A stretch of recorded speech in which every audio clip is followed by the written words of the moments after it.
أفواه تشرب من وحي الرحمن وربك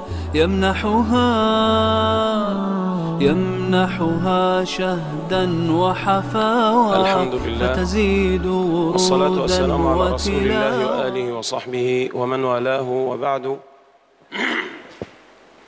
أهلا ومرحبا بكم في اللقاء الثامن من الهارونية. وصلنا في اللقاء السابق إلى أننا تكلمنا عن الإدغام الكامل والناقص. قلنا الإدغام هو إدخال الشيء في الشيء، وهو إدخال حرف ساكن في آخر متحرك بحيث يصبحان حرفا واحدا مشددا كالثاني. وأخذنا من هذا التعريف بعض الأمور. آخر ما وصلنا إليه أن الإدغام إما أن يكون كاملا وإما أن يكون ناقصا، والأصل في الإدغام أن يكون كاملا، وهو ذهاب الحرف ذاتا وصفة، لا يبقى شيء يدل على الحرف الذي أدغمناه. وإما أن يكون ناقصا، وهذا معناه أن يبقى ما يدل على الحرف، مثل قولنا تعالى من يعمل. النون ذهبت ولكن بقيت الغنة الدالة عليها، فنقول إدغام ناقص. كذلك كما في قوله تعالى لئن بسطت، فالطاء أدغمت في التاء ولكن بقي حجمها، فلا نقول بسطت ولا نقول بسطت، إنما نقول بسطت. بقي الحجم الكبير الدال على الطاء التي أدغمناها، ثم ننطق بعدها التاء التي أدغمنا الطاء فيها. واليوم إن شاء الله رب العالمين معنا نقول وللإدغام شروط.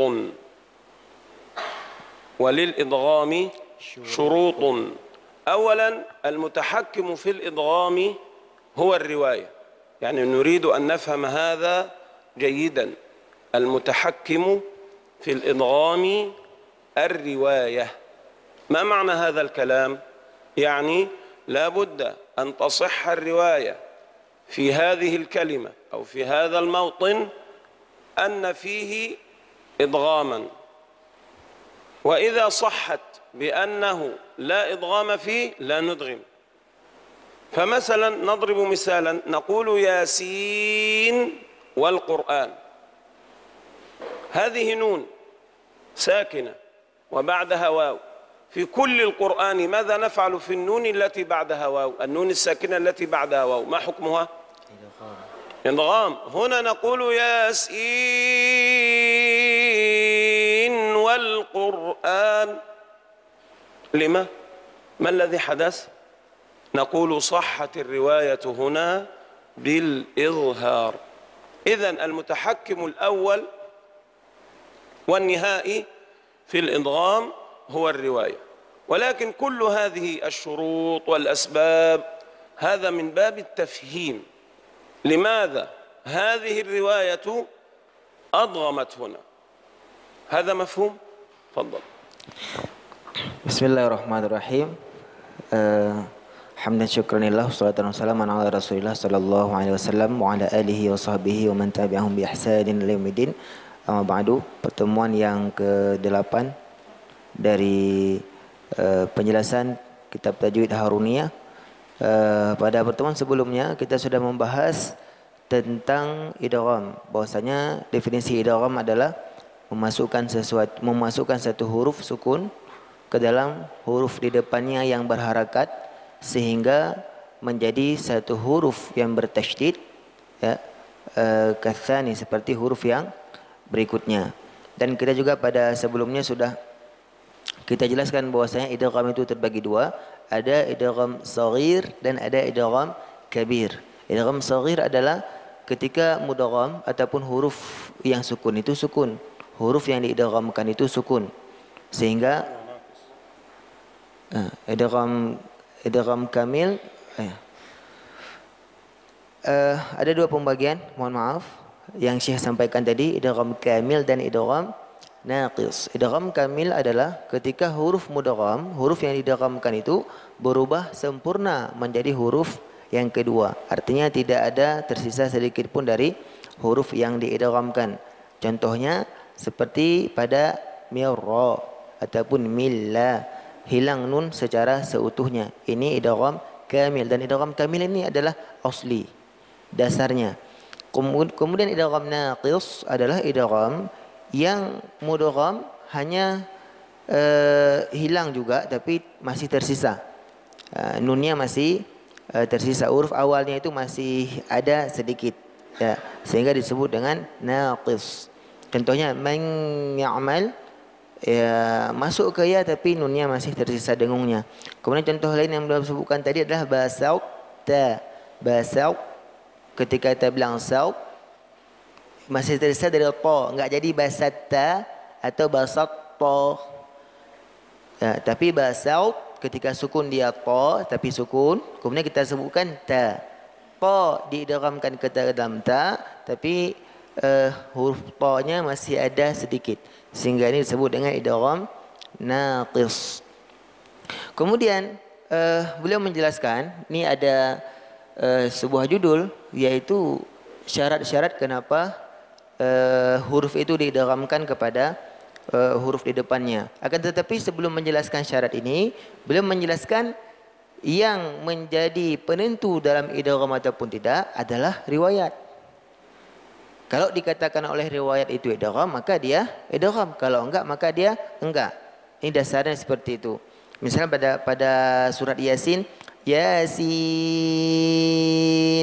wal Quran, Yasin langsung wal Quran, enggak jadi Yasin, dia enggak idgham.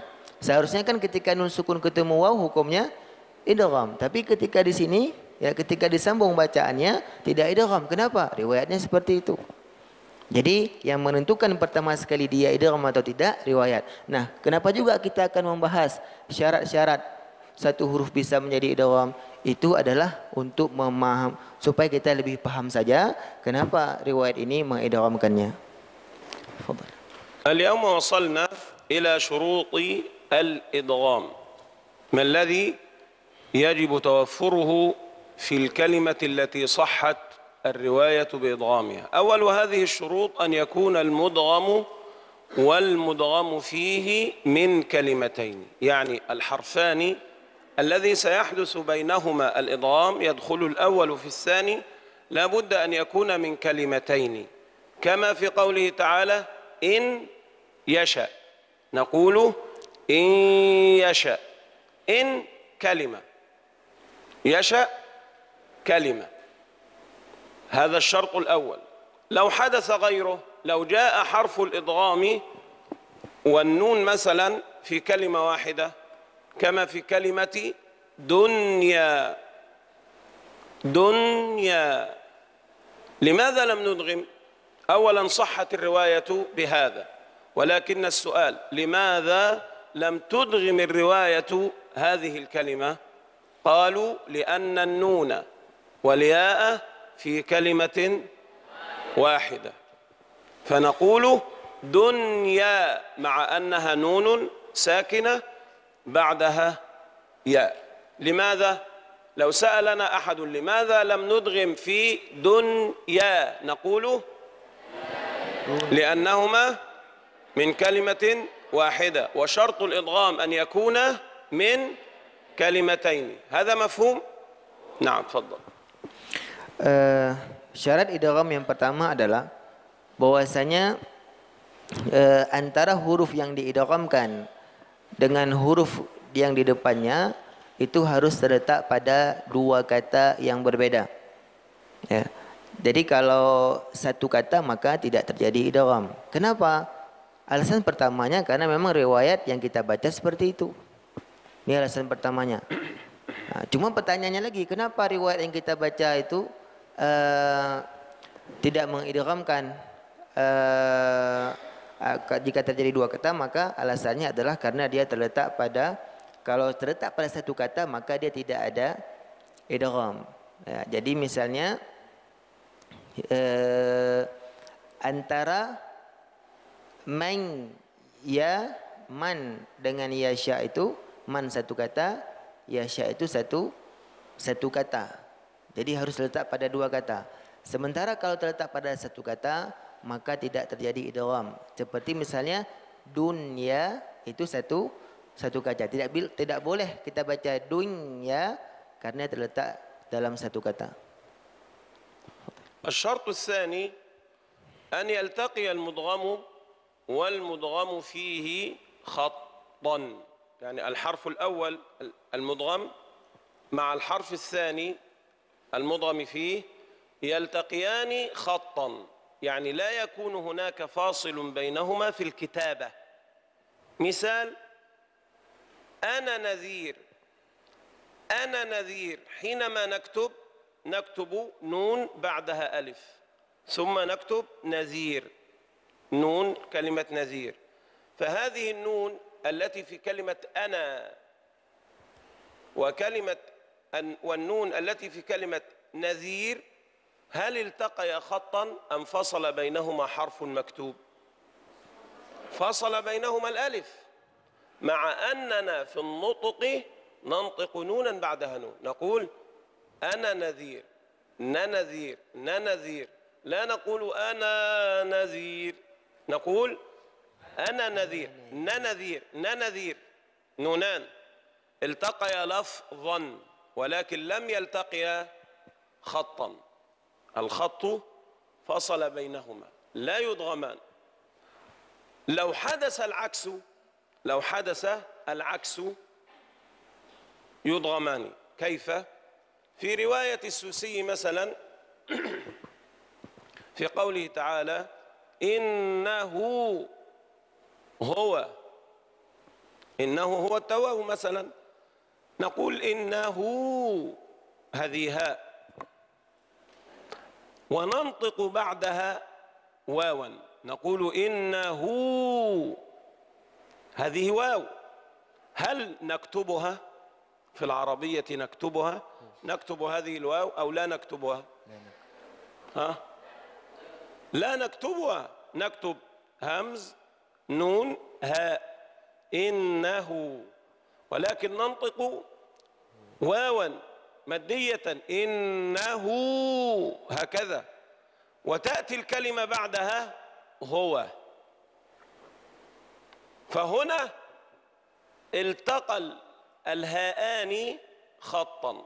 أنا إن كتبت أكتب همز نون هاء مربوط هكذا، ثم أكتب هاء واو إنه هو، فالهاء الأولى والهاء الثانية التقيا خطا لم يفصل بينهما شيء، مع أننا فصلنا بينهما في اللفظ، قلنا إنه هو صحيح. هذا يدغم في رواية من يدغم، في رواية السوسي يقرأ هكذا إنه هو التواب الرحيم، إنه هو. هذا واضح؟ نعم تفضل. Syarat idgham yang kedua adalah huruf yang idghamkan dengan huruf yang di depannya harus bersambung secara tulisan. Tidak cukup hanya bersambung secara lafaz. Khattan artinya tulisan. Jadi enggak boleh hanya bersambung dengan lafzan, secara lafaz saja. Misalnya ana nadhir, ana na, secara lafaz bersambung. Tapi secara tulisan ana, di depan kata-kata ana itu ada alif. Maka ketika nun yang pertama ana berharakat, dengan nun yang kedua itu na juga sama-sama harakatnya, tapi ketika dia dipisah oleh alif maka secara khattan, secara tulisan dia tidak bersambung. Maka ketika secara tulisan tidak bersambung tidak boleh diidghamkan, walaupun secara lafaznya bersambung ana nadhir. Ini dalam riwayat yang kita baca. Sementara dalam riwayat yang lain ini terjadi sebaliknya. Dalam riwayat Susi beliau mengatakan tadi innahu huwa. Innahu huwa. Secara tulisan khattan bersambung. Innahu huwa, karena antara hu dan huwa tidak ada sesuatu pun, enggak ada tulisan lain. Ya, tapi secara lafzan, secara lafaz kan hu itu panjang.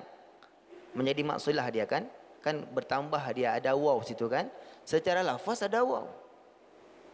Kan panjang dia. Innahu huwa, ada pemisahnya secara lafaz. Ya. Maka ketika terjadi seperti ini, walaupun secara lafaznya ada pemisah, tapi ketika secara tulisannya tidak terpisah, maka dalam qiraat susi ini disambung. Kebalikan dari yang tadi. Kebalikan dari ana nadhir. Jadi dibaca innah huwa. Dia menjadi idgham. Fadhal. كذلك الشرط الثالث ألا ينون الأول.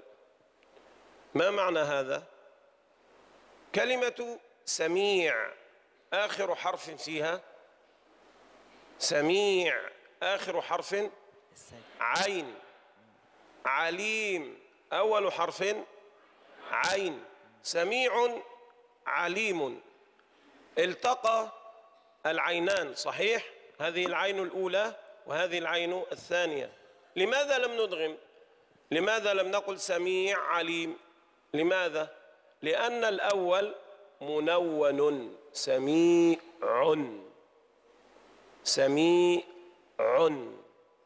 طالما الأول عليه تنوين لا يدغم، لا بد من إظهاره، نقول سميع عليم. أما في غير هذا، في مثل قوله تعالى تطلعوا، آخر حرف إيش؟ تطلعوا عين، على، تطلع على الأفئدة، هنا عين وعين. كيف يقرأها من يدغم؟ تطلع على، تطلع على. لماذا؟ لأنها غير منونة، تنوين. إذا جاء التنوين لا ندغم، إذا لم يأتي التنوين ندغم. سميع عليم، ندغم العينان أو لا ندغم؟ ها؟ لا. لماذا؟ لوجود تنوين. لأنه منون. تطلع على، هل ندغم؟ لماذا؟ لأنها لم تنون. تمام. نعم. هذا في السوسي. وانتبه أن هذه قواعد عامة، يعني هذه القواعد التي نقولها لكل القراءات.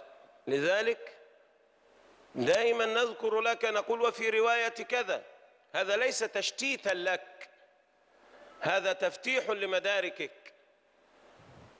حينما أذكر أقول وفي رواية هشام وفي رواية ورش وفي إيش هذا؟ نحن نقرأ حفص، ما لنا وما، كيف هذا؟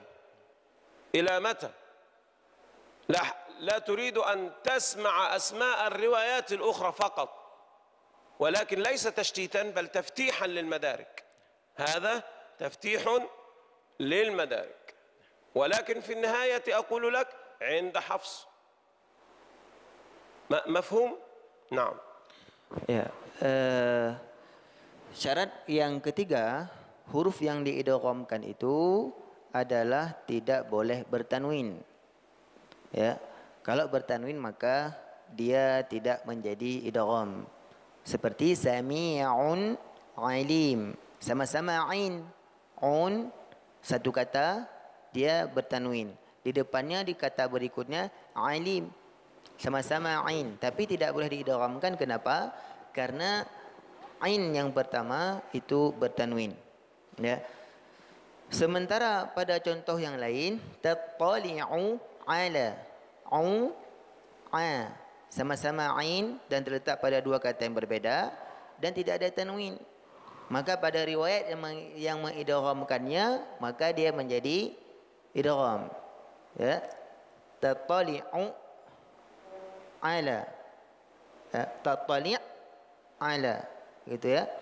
Ini pada riwayat yang mengidghamkannya. Sementara pada yang riwayat kita baca juga tidak idgham. الشرط الرابع ألا يثقل الأول المدغم والمدغم فيه. المدغم الأول لا يكون مثقلا مشددا. مثال: تم، هذه إيش؟ ميم. تم هذه ميم، ميم مشددة، ميم مثقلة. ميقات، تم ميقات، التقت الميمان، ولكن الميم الأولى مثقلة فلا إدغام. لا ندغم، لا نستطيع أن ندغم. كيف ندغم المثقل الذي هو حرفان في حرف بعده؟ فنقول ألا يثقل الأول، هذا الشرط الرابع. تم ميقات، هذا مفهوم؟ نعم تفضل. Kemudian yang keempat adalah syaratnya huruf yang idgham itu tidak boleh bertasydid. Kalau bahasa kita bertasydid ya, ataupun yuthaqqal. Yuthaqqal ni artinya berat ya. Tapi kalau dalam bahasa kita sebut huruf yang diidghamkan itu tidak boleh bertasydid. Contohnya tamma mi, kan sama-sama mim. Tapi tidak boleh diidghamkan. Kenapa? Karena mim yang pertama itu bertasydid. Dia kalau untuk mengidghamkan haruslah mim yang pertama itu seperti sebelumnya. Kalau di atas tidak boleh bertanwin, maka yang dibahas ini adalah tidak boleh bertasydid. Dan Syekh menjelaskan ini adalah kaidah umum, bukan untuk memberatkan kita, tapi justru ingin supaya kita itu pengetahuannya lebih luas. Ya, ini kaidah umum dalam mengidghamkan satu huruf ke dalam huruf yang di depannya. Nanti saya baru bilang yang hafaz seperti ini. قولوا معي شروط الإدغام. شروط الإدغام: 1. أن يكون المدغم والمدغم فيه في كلمتين. 2. أن يلتقي المدغم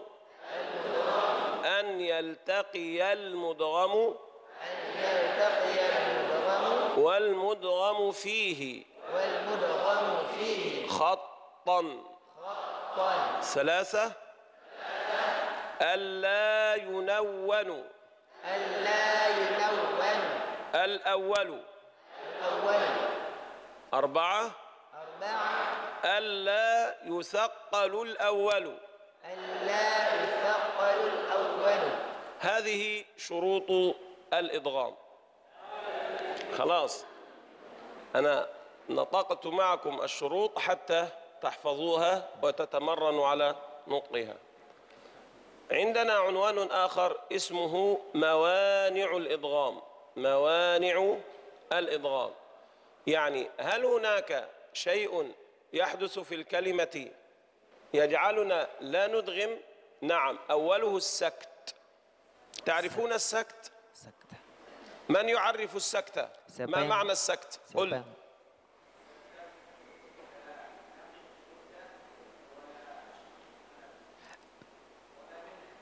ولا إيش؟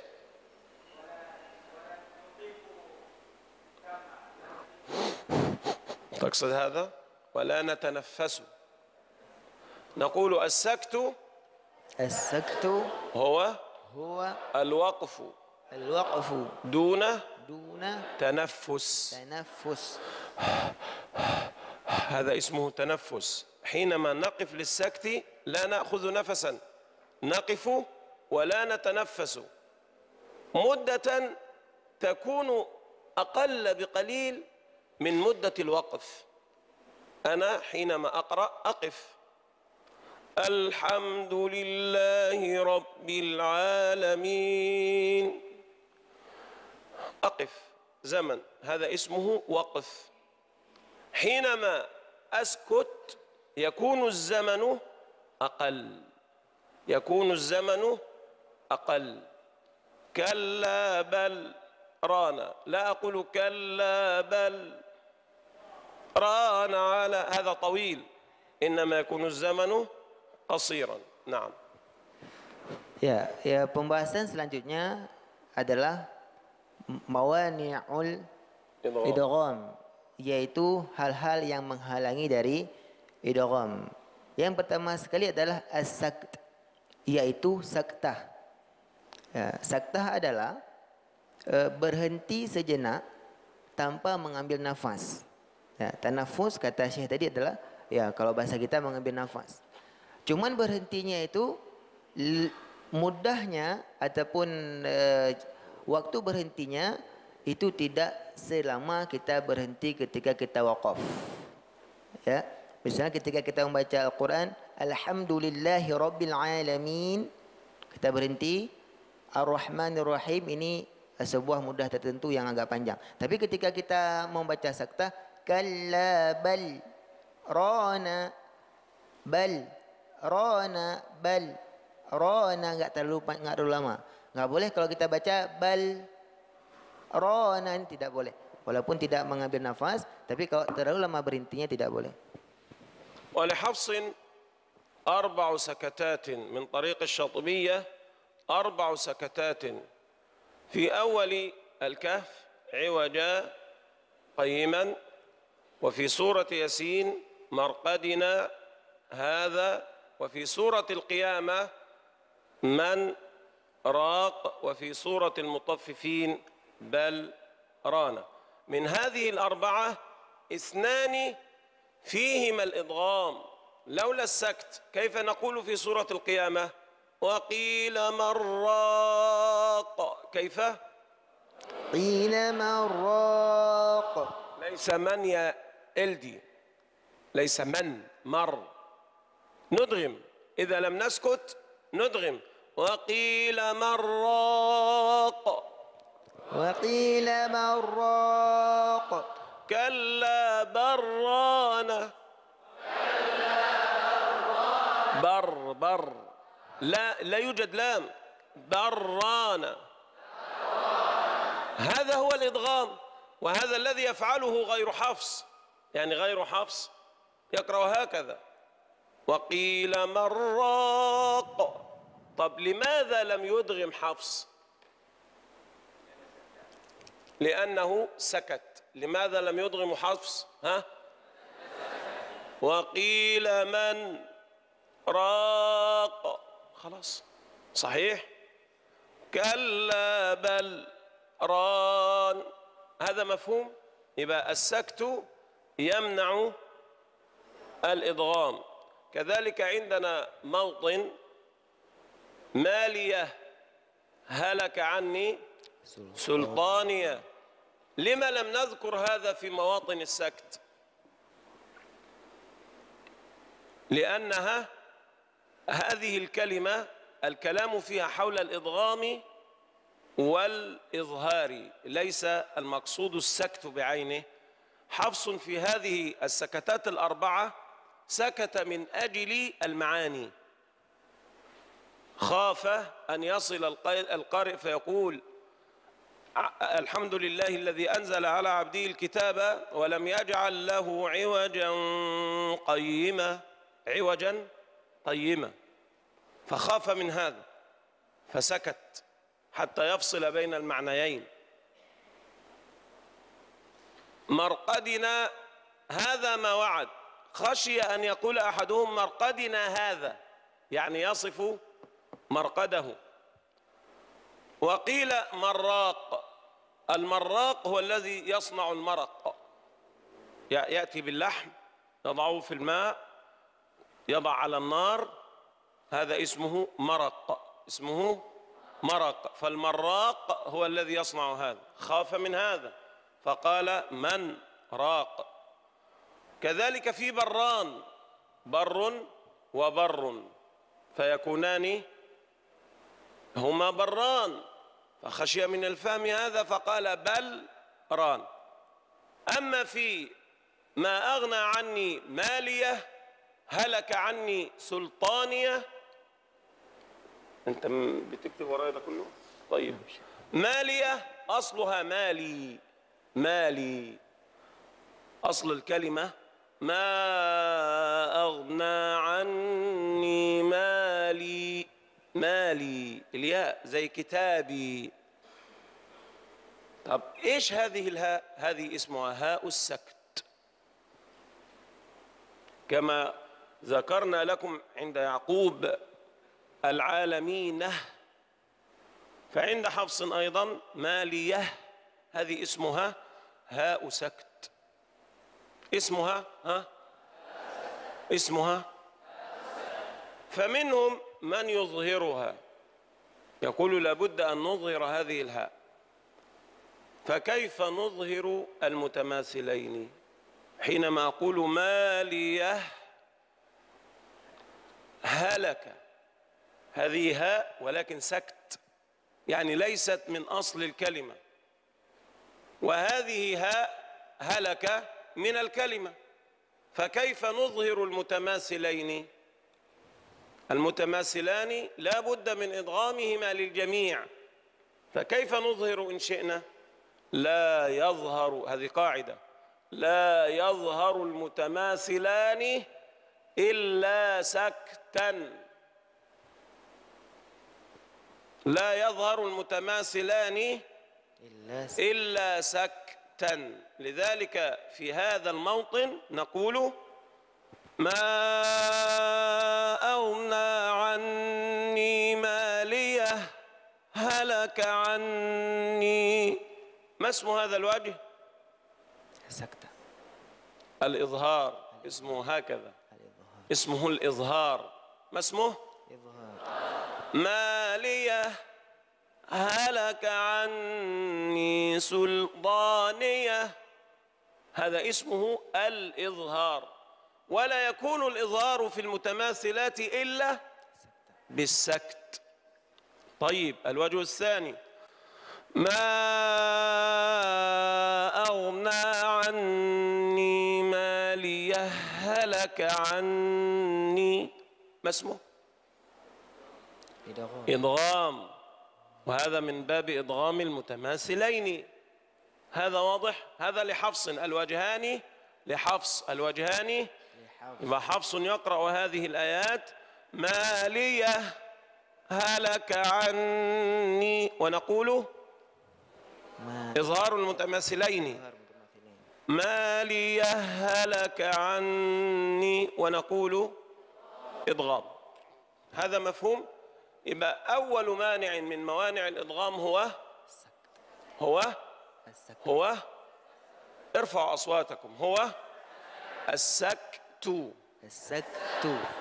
نعم، تفضل يا مولانا. Beliau memberi penjelasan tambahan tentang as-saktu, bahwasanya as-sakt dalam riwayat Hafs ada 4 tempat. Pertama dalam surat Al-Kahfi aywajan qayyima, kemudian dalam surat Al-Mutaffifin bal rana, kemudian dalam surat Yasin mimma ruqadina hadza, kemudian dalam surat Al-Qiyamah man raq. Pada keempat tempat saktah ini ada 2 kondisi yang jika tidak disaktahkan maka dia akan menjadi idgham. Ya, misalnya dalam surah Al-Qiyamah wa qila man raq. Kalau enggak disaktahkan apa yang terjadi? Marraq. Ya, itu kalau disaktahkan dia menjadi idgham. Begitu juga dengan mutaffifin dalam surat Al-Mutaffifin barra. Kalau enggak disaktahkan dia akan menjadi idgham. Nah, tapi kenapa tidak ada idgham di sini? Ya, padahal ada nun ketemu dengan ra, ada lam ketemu dengan ra. Ini adalah karena saktah. Nah, dalam riwayat Hafs, kenapa 4 tempat ini disaktahkan? Karena jika tidak disaktahkan maka akan merusak makna. Misalnya manraq, kalau tidak disaktahkan marraq artinya pembuat kuah. Kayak beliau bilang tadi, orang yang buat api, taruh di atasnya tempat, taruh air, taruh buat masakan, akan ada kuahnya. Itu marraq, orang pembuat kuah. Tapi kalau disaktahkan manraq, artinya siapa yang tolong, gitu ya. Jadi kalau enggak disaktahkan maknanya ditakutkan akan berubah ataupun salah. Kemudian min marqadina hadza, kalau enggak disaktahkan seolah-olah hadza ini menjelaskan marqad. Marqad itu artinya tempat tidur ataupun makna bermakna kuburan, gitu ya. Kemudian barran, barran artinya dua kebaikan kalau tidak disaktahkan. Padahal bal ni maknanya adalah tapi, gitu ya. Ron artinya hatinya itu sudah terkena tinta hitam, gitu ya, noda hitam. Kemudian iwajan qayyima, kalau enggak disaktahkan iwajan qayyima, iwajan artinya bengkok, qayyima artinya lurus. Kayak mana bengkok lurus? Ya, jadi merusak mana, maka disaktahkan iwajan qayyima. Iwajan menjelaskan Quran tidak bengkok, qayyima ini adalah menjelaskan juga Al-Quran itu tidak bengkok.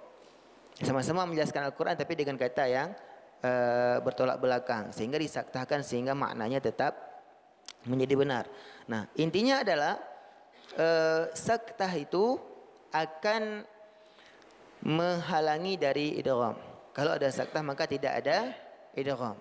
Kemudian ada juga saktah pada kata yang lain, yaitu ma aghna anni maliyah halaka anni sultaniyah. Asal katanya mali, ma aghna anni mali, tidak ada manfaat untukku hartaku. Halaka anni sultani, hancurlah dariku kekuasaanku. Sementara ha di ujung itu adalah ha sakt, dia ditambah, dia tambahan, bukan ha emang dasarnya ha, ya.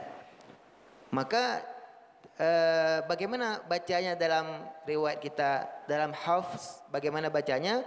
Ada wajahan, ada dua cara, ya. Boleh kita baca sakta maliyah halaka, maliyah halaka, ya. Boleh kita baca dengan idgham maliyah halaka. Ini kedua-duanya boleh dalam riwayat hafz.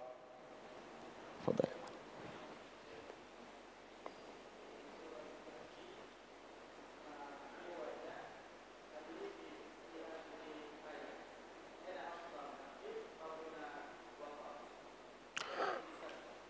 الوقف على رؤوس الآي سنة.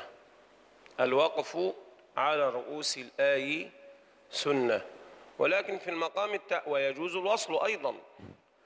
وفي المقام التعليمي إذا وصلت عوجا قيما لينذر، هذا هو الوصل عند من؟ عند حفص. أنت تقف عوجا، وقفت ووصلت عند حفص عوجا قيما. عند غيره كيف يكون الوصل؟ عند غير حفص عوجا قيما، هذا عند من؟ عند غير حفص. أما عند حفص يقول عوجا قيما. هذا واضح؟ نعم. المانع الثاني من موانع السكت، قل هذا قبل أن ندخل للثاني. Ya, tadi ada pertanyaan, mana lebih bagus, ya? Apakah kita berhenti ataupun kita sambung pada surat Al-Kahfi iwajan dan qayyima tadi? Maka Syekh menjawab, al-waqfu fi ru'usil ayyi sunnah. Artinya berhenti pada ru'usil ayyi, ru'us artinya kepala, ayyi ayat, kepala ayat. Maksud kepala ayat ini adalah akhir ayat. Jadi berhenti pada akhir ayat ini adalah sunnah. Walaupun kita sambung juga boleh. Kemudian bagaimana kalau kita mau sambung? Dalam riwayat Hafs iwaja qayyima. Ini dalam riwayat Hafs. Tapi selainnya iwajan qayyima. Seperti itu. المانع الثاني من موانع الإضغام الروم والاختلاس. الروم والاختلاس. قولوا الروم والاختلاس. الروم والاختلاس. الروم والاختلاس. ومعناهما قريب. فالروم هو الإتيان بجزء من زمن الحركة، كما نقول مثلا عند الوقف بعيدا عن الإدغام إياك نعبد وإياك نستعين. نستعين هذا روم، لم نقل نستعين اهدنا، لم ننطق زمن الضمة كاملا، إنما جئنا بجزء منه نستعين. والاختلاس كذلك كما في غير قراءة حفص، يقول يأمركم. يأمركم هو الإسراع بزمن الحركة. طب هل يأتي هذا مع الإدغام؟ نعم، كما في قوله تعالى ما لك لا تأمنا، قلنا الإشمام فيها هكذا تأمنا، وفيها أيضا لو تذكرون قلنا الروم وهو مقدم. كيف تكون؟ احنا عندنا في هذه الكلمة نونان، تأمنوا نون أولى، نا نون ثانية، بينهما إدغام تأمن، وفي إشمام تأمنا. طب إذا قلنا بالروم ينفك هذا الإدغام، فنقول تأمنون تأمنون. هل هذا إدغام؟ لا. طب ما الذي منعنا من الإدغام؟ الروم، لأن الرواية صحت هنا بالروم، والروم من موانع الإدغام. هذا مفهوم؟ نعم. Kemudian di antara yang menghalangi dari idgham adalah ar-raum dan al-ikhtilas. Raum adalah al-ityanu bi ba'd al-harakah. Dia mengucapkan sebagian harakat. Contoh yang Syekh sampaikan tadi adalah wa iyyaka nasta'inu. Jadi nunya tidak penuh satu harakat, tapi dia hanya sebagian harakat. Ini rom. Sementara al-ikhtilas adalah mengucapkan satu huruf, ya, harakannya itu cepat dengan kata-kata lebih cepat.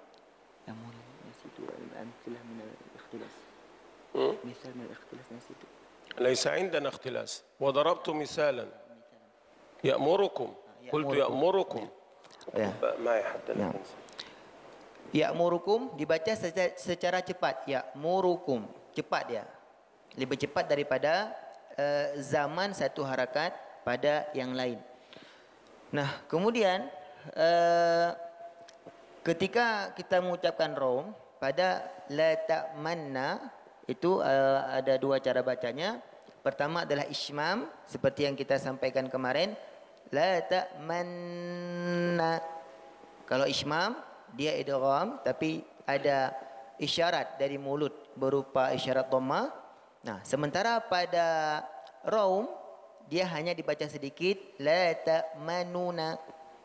Dia tidak, nun tidak penuh, tapi diucapkan sebagian, tapi nunnya juga jelas. المانع الثالث هو الوقف على المدغم. الوقف على المدغم، لو أنه قيل لك مثلا في أي كلمة في أي آية تقرأها مثلا فمن يعمل، قيل لك قف على كل كلمة، فكيف تقف على قوله فمن؟ أنت تقرأ فمن يعمل، كيف نقف؟ فمن عادت النون إلى إظهارها وامتنع الإضغام. لماذا؟ لأننا وقفنا. إذن لا يكون الإضغام إلا حينما نصل المدغم والمدغم فيه، نصلهما معا يكون بينهما الإضغام. أما إذا وقفنا على الحرف الأول فإننا نظهره ولا ندغمه. نعم. Penghalang dari idgham yang ketiga adalah jika kita waqaf ataupun berhenti pada huruf mudgham, huruf yang diidghamkan. Misalnya faman ya'mal, ini kalau kita sambung maka dia terjadi idgham, tapi kalau kita berhenti, misalnya Syekh tadi mengatakan coba berhenti pada setiap kata, maka bagaimana cara berhentinya? Faman ya'mal, faman dia menjadi izhar. Kenapa menjadi izhar? Karena dia tidak bersambung. Jadi idgham itu hanya terjadi jika mudgham bersambung dengan mudgham fi. Jika huruf yang diidghamkan bersambung dengan huruf yang di depannya. Kalau enggak bersambung ataupun diwaqafkan pada huruf yang didghamkan, dia kembali kepada izhar. Tidak ada idgham. بهذا نكون انتهينا من موانع الإدغام. عرفنا موانع الإدغام هي واحد السكت، اثنان الروم والاختلاس، ثلاثة الوقف على المدغم. هل لهذا الإدغام علامة في نطقنا؟ يعني كيف نعرف أن من يقرأ أدغم الحرف؟ علامته تشديد المدغم فيه. يعني إذا أدغمت حرفا في حرف فإن الحرف الثاني يكون مشددا. فاسمعوا من ربهم، هذه كم راء؟ راء واحدة. من راء ربهم راء واحدة، صحيح؟ طب ندغم مر را، مر را، مر را، أصبحت راءين، أصبحت راءين. فهذه علامة الإدغام، تشديد المدغم في الحرف الثاني، يكون مشددا لفظا. يعني علامة الشدة هذه علامة للكمال والنقصان.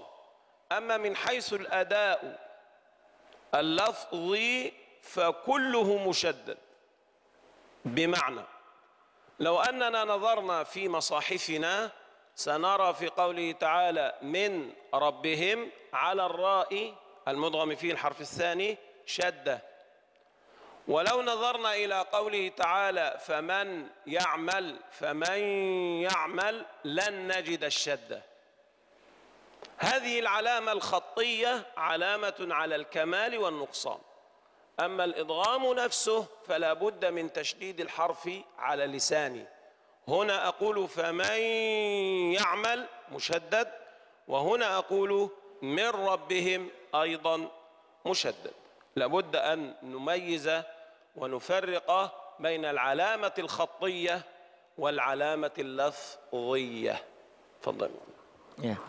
Kemudian tanda dari idgham secara lafzan. Lafzan ini adalah secara yang terucap. Bahwasanya secara terucap itu tanda idgham adalah selalu, kalau Syekh menyebutkannya syaddah. Kalau bahasa kita yang sering kita gunakan itu maknanya tasydid. Ya, misalnya pada mirra, tulisannya adalah min ra. Ra-nya satu. Tapi ketika kita mengidghamkannya menjadi mir ra. Ra-nya menjadi dua secara lafaz.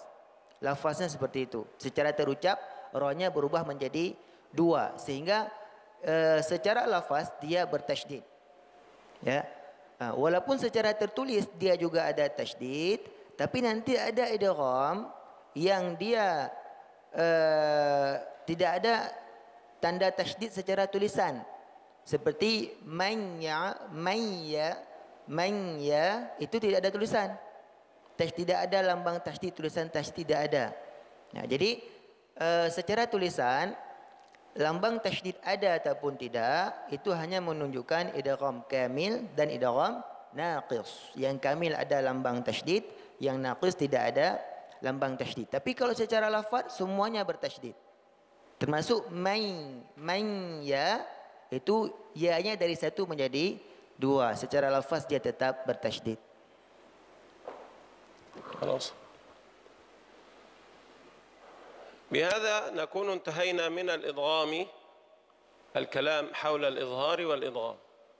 يعني تكلمنا أولا عن الإظهار وعلمنا أنه الأصل، وتكلمنا عن الإدغام وعلمنا أنه فرع على هذا الإظهار، وتكلمنا عن تعريفه وأخرجنا ما فيه من نقاط، وتكلمنا عن شروط الإدغام وعن موانع الإدغام. الآن ننتقل إلى ما معنى وما بينهما. العنوان الإظهار والإدغام وما بينهما. ما بينهما يعني ما بين الإظهار والإدغام. والمقصود به مصطلح الإخفاء والإقلاب. فنقول الإخفاء يعني نطق الحرف بطريقة بين الإظهار والإدغام. الإخفاء هو نطق الحرف بطريقة بين الإظهار والإدغام، وهو خاص بالنون والميم من بين الحروف. نحن نتكلم في إظهار جميع الحروف وفي إدغام جميع الحروف، ولكن حينما نتكلم عن الإخفاء نقول هذا مع النون والميم من حيث الإظهار والإدغام. وأحب أن أشير إلى أمر مهم. مصطلح الإخفاء مصطلح يستخدم في التجويد والقراءات للدلالة على كل شيء بين شيئين. كل شيء بين شيئين نسميه إخفاء، نسميه إخفاء. وضربت لكم مثالا بقول الناظم: وأخف تكريرا إذا تشدد. لم يكن ليس معنى هذا كما يفهم الكثيرون أننا نعدم الإخفاء، نعدم التكرار تماما، إنما يكون درجة بين الإفراط والتفريط، يكون يعني لا نعدمه ولا نزيد فيه. هذا معنى كلمة إخفاء. فالإخفاء درجة بين أي شيئين. نعم. Nah, Syekh mengatakan bahwasanya sebelumnya kita sudah mempelajari tentang izhar dan kita sudah mengatakan izhar itu adalah al-aslu, dasar, dan kemudian kita mempelajari al-idgham dan kita sudah mengatakan idgham itu adalah far'un ataupun cabangnya. Kita sudah mendefinisikannya, mengatakan poin-poin pentingnya, syarat-syaratnya, kemudian halangan-halangannya. Maka selanjutnya kita akan mempelajari tentang al-ikhfa. Al-ikhfa itu al-ikhfa adalah definisinya nutqul harfi bi tariqatin bainal izhari wal idgham, yaitu mengucapkan satu huruf dengan cara antara izhar dan idgham. Jadi Syekh mengatakan dua hal penting. Yang pertama, izhar dan idgham berlaku pada semua huruf. Sementara ikhfa hanya berlaku pada huruf nun dan pada huruf mim. Ya, ikhfa hanya ada pada huruf nun dan huruf mim, tidak ada pada selainnya. Ini yang pertama, poin penting yang beliau sampaikan. Kemudian poin penting yang beliau sampaikan yang kedua adalah makna ikhfa dalam ilmu tajwid itu selalu bermakna antara keduanya, antara dua sesuatu. Ya, misalnya dalam matan disebutkan wakhfi takriran idza tushaddadu, dan ikhfakanlah takrir, berulangnya ujung lidah, idza tushaddadu, jika ra itu bertasydid. Akhfi di sini bukan artinya menyembunyikan, bukan artinya mentiadakan sama sekali getaran lidah, tapi akhfi di sini ataupun ikhfa di sini artinya jangan enggak ada sama sekali, jangan juga terlalu banyak. Artinya antara keduanya. Itulah makna ikhfa dalam ilmu tajwid, selalu bermakna sesuatu yang terletak pada pertengahan. Begitu juga dengan ini, dia pertengahan antara izhar dan idgham. Qulu ma'i minhum. Minhum. Man aman. Man amana. Man amila. Man amila. Man ya'mal. Man ya'mal. Min wal. من وال من ربهم. من ربهم. في الأول هذا إظهار منهم من آمن من عمل. ماذا حدث في النون؟ كانت ظاهرة واضحة، لم نزد فيها شيئا ولم ننقص، صحيح؟ ماذا فعلنا في الثانية؟ النون ذهبت تماما، نقول من يعمل من وال من ربهم، لا نون، مرة. هل سمعنا النون؟ من يعمل، مي، ياء، هل يوجد نون؟ من واو، هل يوجد واو؟ فالإظهار هو تمام إثبات الحرف، والإدغام هو إعدامه تماما، لا يوجد نون. طيب قولوا معي منكم. منكم. منكم. منكم. نحن مع النون لم ننطقها، لم نقل منكم كما قلنا من عمل،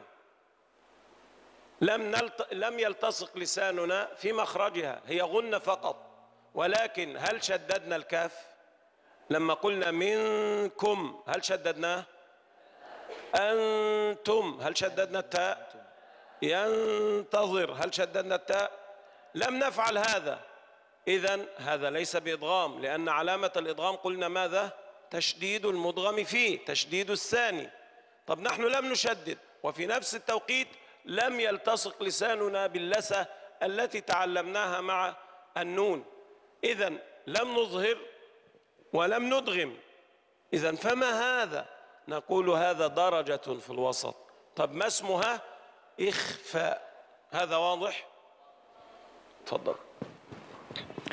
Ya, pertengahan dari ikhfa ini bisa kita lihat dari contohnya. Misalnya man amana, minhum, man amila. Ini pada izhar nunnya jelas diucapkan secara sempurna. Kemudian pada idgham man ya, min wa, mirra. Pada idgham nunnya hilang, bahkan menjadi huruf yang membuat huruf di depannya menjadi bertasydid. Nah, sementara pada ikhfa kita ucapkan minkum ataupun anta. Ketika kita ucapkan minkum, pertama dia bukan izhar. Kita enggak mengatakan minkum.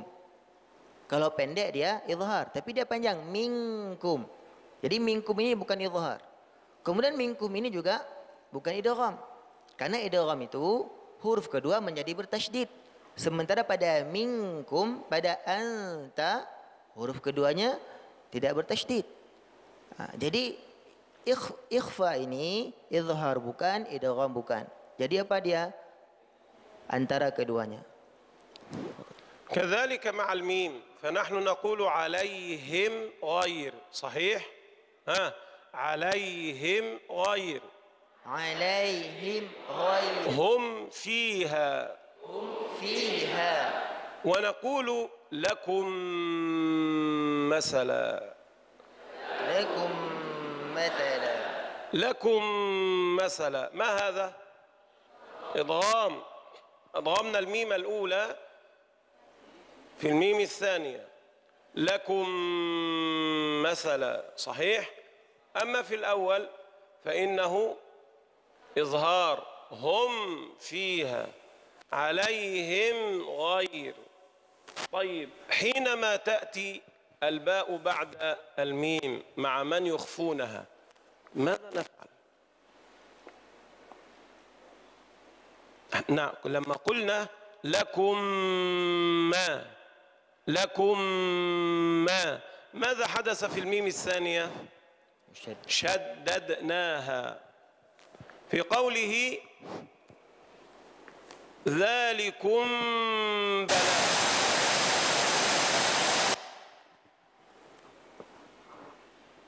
هذا تمام. ذلكم بلاء، ذلكم بلاء. هل شددنا الباء؟ هل شددنا الباء؟ إذن هذا ليس إدغاما. طيب هل نطقنا الميم كما تعلمناها في الحرف مفردا أم أننا زدنا في غنتها؟ أجيبوا. زدنا في غنتها، إذن هذا ليس إظهارا. طب ما هذا؟ نقول درجة في الوسط. ذلكم بلاء، هذا معنى إخفاء الميم. نعم. Begitu juga dengan ikhfa pada mim. Kan tadi saya sudah bilang ikhfa hanya terjadi pada nun dan pada mim. Pada nun sudah tadi penjelasannya.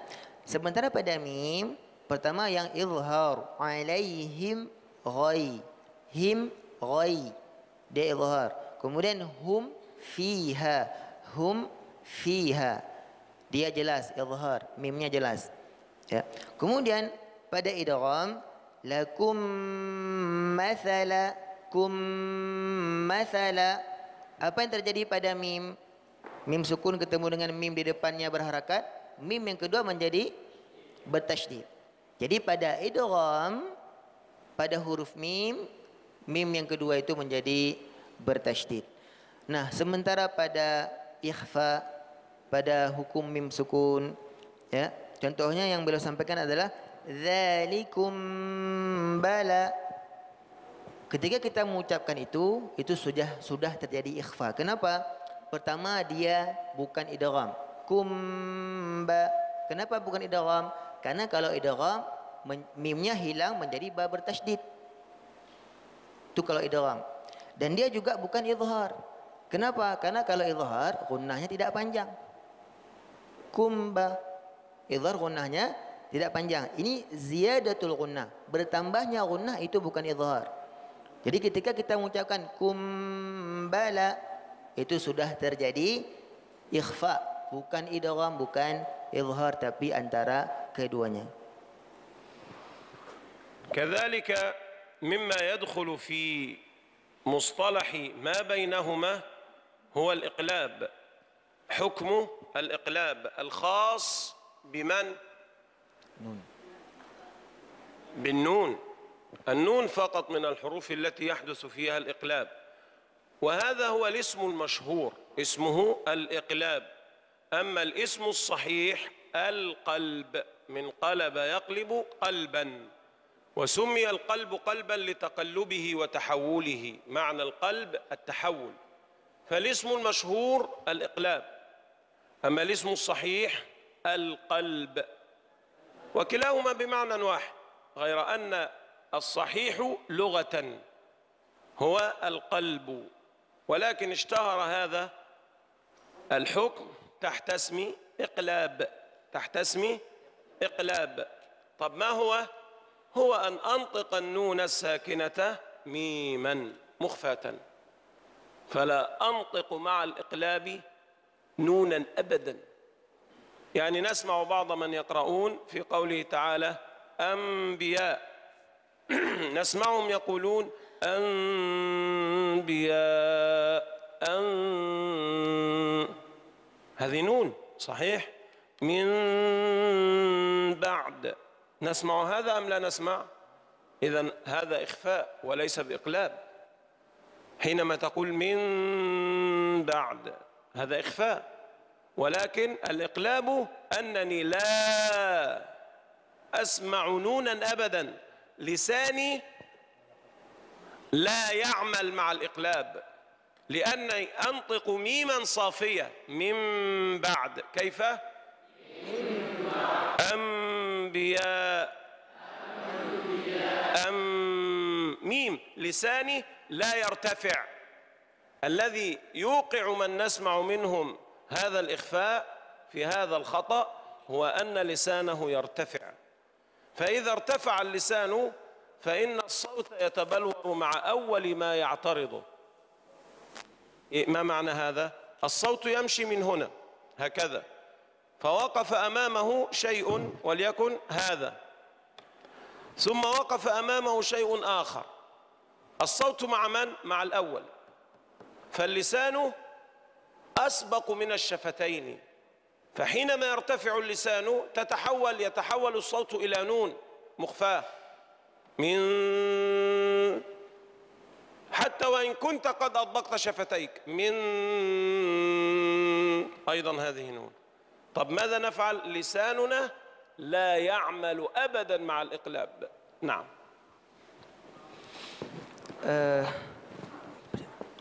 Begitu juga terjadi pada iqlab, itu cara bacanya sama persis seperti idgham pada huruf mim. Pada iqlab adalah iqlab ini adalah nama yang masyhur, ishtuhira, nama yang sering kita dengar. Akan tetapi yang sahihnya, yang betulnya adalah namanya adalah al-qalbu ataupun qalbun. Ini nama yang lebih benar. Tapi nama yang lebih masyhur adalah iqlab. Kenapa namanya iqlab? Summiya qalbu qalban litaqallubihi, kata Syekh bahwasanya hati itu dinamakan dengan qalbun karena hati itu terbolak-balik. Jadi arti qalbu itu adalah tahawul, artinya dia terbolak-balik. Ya, tegak menua tegak mudi. Ya nanti. Ya. Kemudian beliau menjelaskan begitulah pada beliau bertanya kemudian, iqlab ini terjadi pada apa? Jawabannya hanya terjadi pada nun sukun ketika bertemu dengan ba. Dan cara membacanya dia yatahawwalu, dia berubah sepenuhnya menjadi mim. Tidak tersisa nun sedikit pun. Maka bacanya adalah betul-betul dia biya. Betul-betul mim 100% secara sempurna. Dan kesalahan pada sebagian orang adalah ketika mengucapkan iqlab ini ujung lidahnya menempel. Itu dengarnya nun. Dia ujung lidahnya menempel. Ya. Jadi Syekh membuat sebuah analogi bahwasanya suara keluar. Ada makhraj nun, ada makhraj mim. Kalau kita menempelkan ujung lidah ke atas, maka yang duluan menahan suara adalah makhraj nun, tidak lagi makhraj mim. Ya. Kan ada dua makhrajnya. Jadi walaupun kita tutup mulut ya, seperti makhraj mim, tapi kalau lidah kita menempel ke atas, ini tetap yang paling pertama menahan suara adalah makhraj nun dan yang terdengar adalah nun. Maka oleh karena itu ketika mengucapkan iqlab ini ataupun al-qalbu ini, yang betul-betul bekerja itu adalah bibir. Bibirlah yang menahan suara, bibirlah yang tertutup habis. Ya, sehingga kita baca menjadi anbiya mim ba'di. Dua bibirlah yang menahan suara, bukan ujung lidah. بهذا نكون انتهينا من التعرف على معنى العنوان الإظهار والإدغام وما بينهما. الإظهار والإدغام وما بينهما. تكلمنا عن الإظهار وتكلمنا عن الإدغام وعرفنا ما هو ما بينهما. الآن نبدأ في التطبيق. طب ما الذي سنفعله؟ يقول الإمام الشاطبي رحمه الله: وما أول المثلين فيه مسكن فلا بد من إدغامه متمثلا. وما أول المثلين، تفضلوا.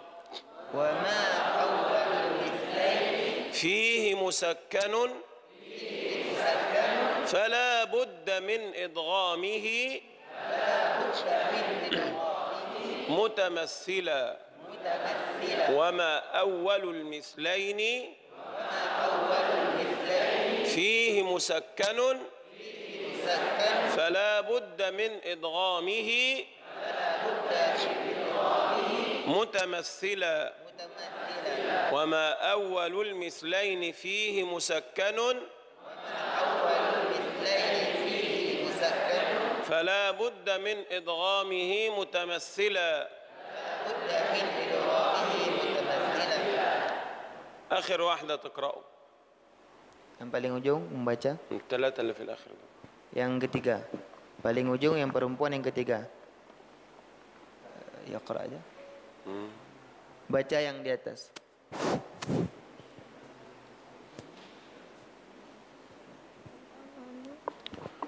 دول هذه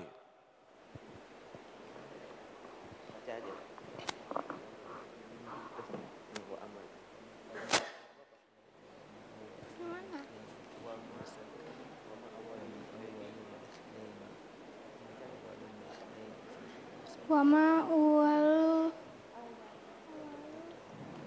mislaini fihi musakanun fala wadda min idghamihi mutamassilah. انتوا الثلاثة لو تكلموا مرة أخرى سيخرجون. 3 orang ni kalau masih ngomong lagi, هذه والتي بجوارها والتي بجوارها.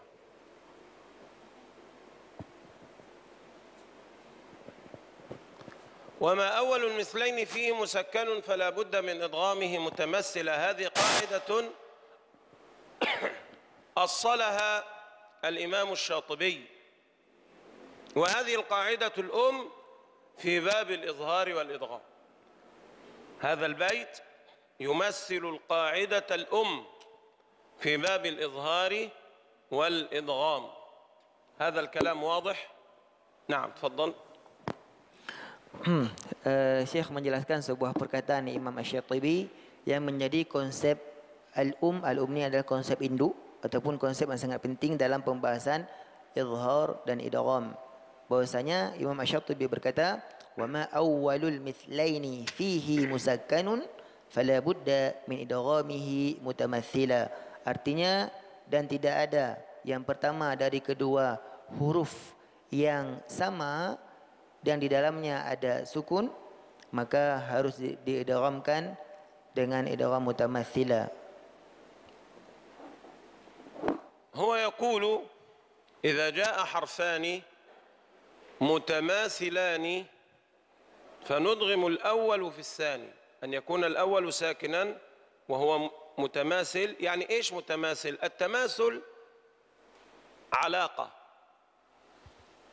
كما نقول مثلا رأينا رجلين يمشيان في الطريق، فنقول ما علاقة هذين الرجلين ببعض؟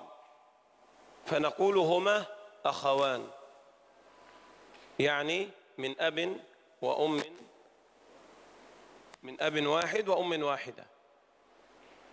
ومن الممكن أن نقول هؤلاء أو هذان صديقان، ومن الممكن أن نقول هذان أقرباء. صحيح؟ فهذه علاقات.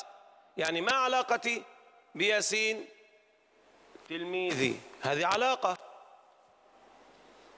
تفهمون؟ حينما نرى، ومن الممكن أن نقول هذا ابن هذا، يعني حينما أمشي أنا وابني يسألاني هذان الرجلان ما علاقتهما ببعض؟ يقول الأول ابن الثاني والثاني والد الأول. هذه كلها علاقات. هذا معنى كلمة علاقة. الحروف بينها علاقات، أولها التماثل. ما معنى التماثل؟ علاقة بين الحرفين تعني أن الحرفين شيء واحد، يعني باء وباء، تاء وتاء، فاء وفاء، حرفان. هو الحرف أكرره. اتفقا في التكوين الصوتي. تذكرون التكوين الصوتي؟ المادة الصوتية، كيفية الاعتراض، مكان الاعتراض، في التكوين الصوتي وفي المخرج وفي الحجم. يعني الأركان الأربعة هي، لأن الحرف هو. كما نقول اضرب، هذا إيش؟ اضرب، آخر حرف إيش؟ باء. اضرب بعصاك، أول حرف باء، فباء بعده باء. اضرب بعصاك. نقول هذان متماثلان. نقول هذان إذا سكن الأول منهما لا بد من إدغامه في الثاني. هذه قاعدة. إذا سكن الأول اضرب، هذا ساكن، لا بد من إدغامه في الثاني وهو الباء. اضرب بعصاك. كيف؟ هذا مفهوم؟ نعم، هذا هو التماثل. تفضل. Ya. Antara satu huruf dengan huruf yang lain memiliki alaqah. Alaqah ini adalah hubungan satu huruf dengan huruf yang lain. Beliau memberikan beberapa contoh. Misalnya ada dua orang beberapa analogi. Misalnya ada dua orang yang sedang berjalan. Maka kita bertanya, apa hubungan antara kedua orang ini? Maka jawabannya bisa jadi kedua orang ini adalah akhawan. Mereka adalah dua orang yang bersaudara ataupun saudara kandung dari ayah yang sama ataupun dari ibu yang sama. Kemudian bisa juga kita menjawabnya, dua orang yang sedang berjalan ini adalah teman. Yang satu temannya, yang satu temannya gitu ya. Hubungannya adalah pertemanan. Ataupun misalnya Syekh membuat contoh lain tadi, ada beliau berjalan sama anak beliau. Maka hubungannya apa? Hubungan ayah dengan anak. Ketika dua orang itu memiliki hubungan dan hubungannya itu berbagai macam jenis bentuk hubungan, maka antar huruf juga memiliki beberapa jenis hubungan. Yang pertama sekali yang beliau jelaskan adalah hubungan mutamathilan. Hubungan hurufnya sama. Ya, yaitu ketika satu huruf sukun bertemu dengan huruf yang sama. Analisanya bagaimana? Satu huruf yang dia itu takwinus saut, pembentuk suara dari huruf itu sama.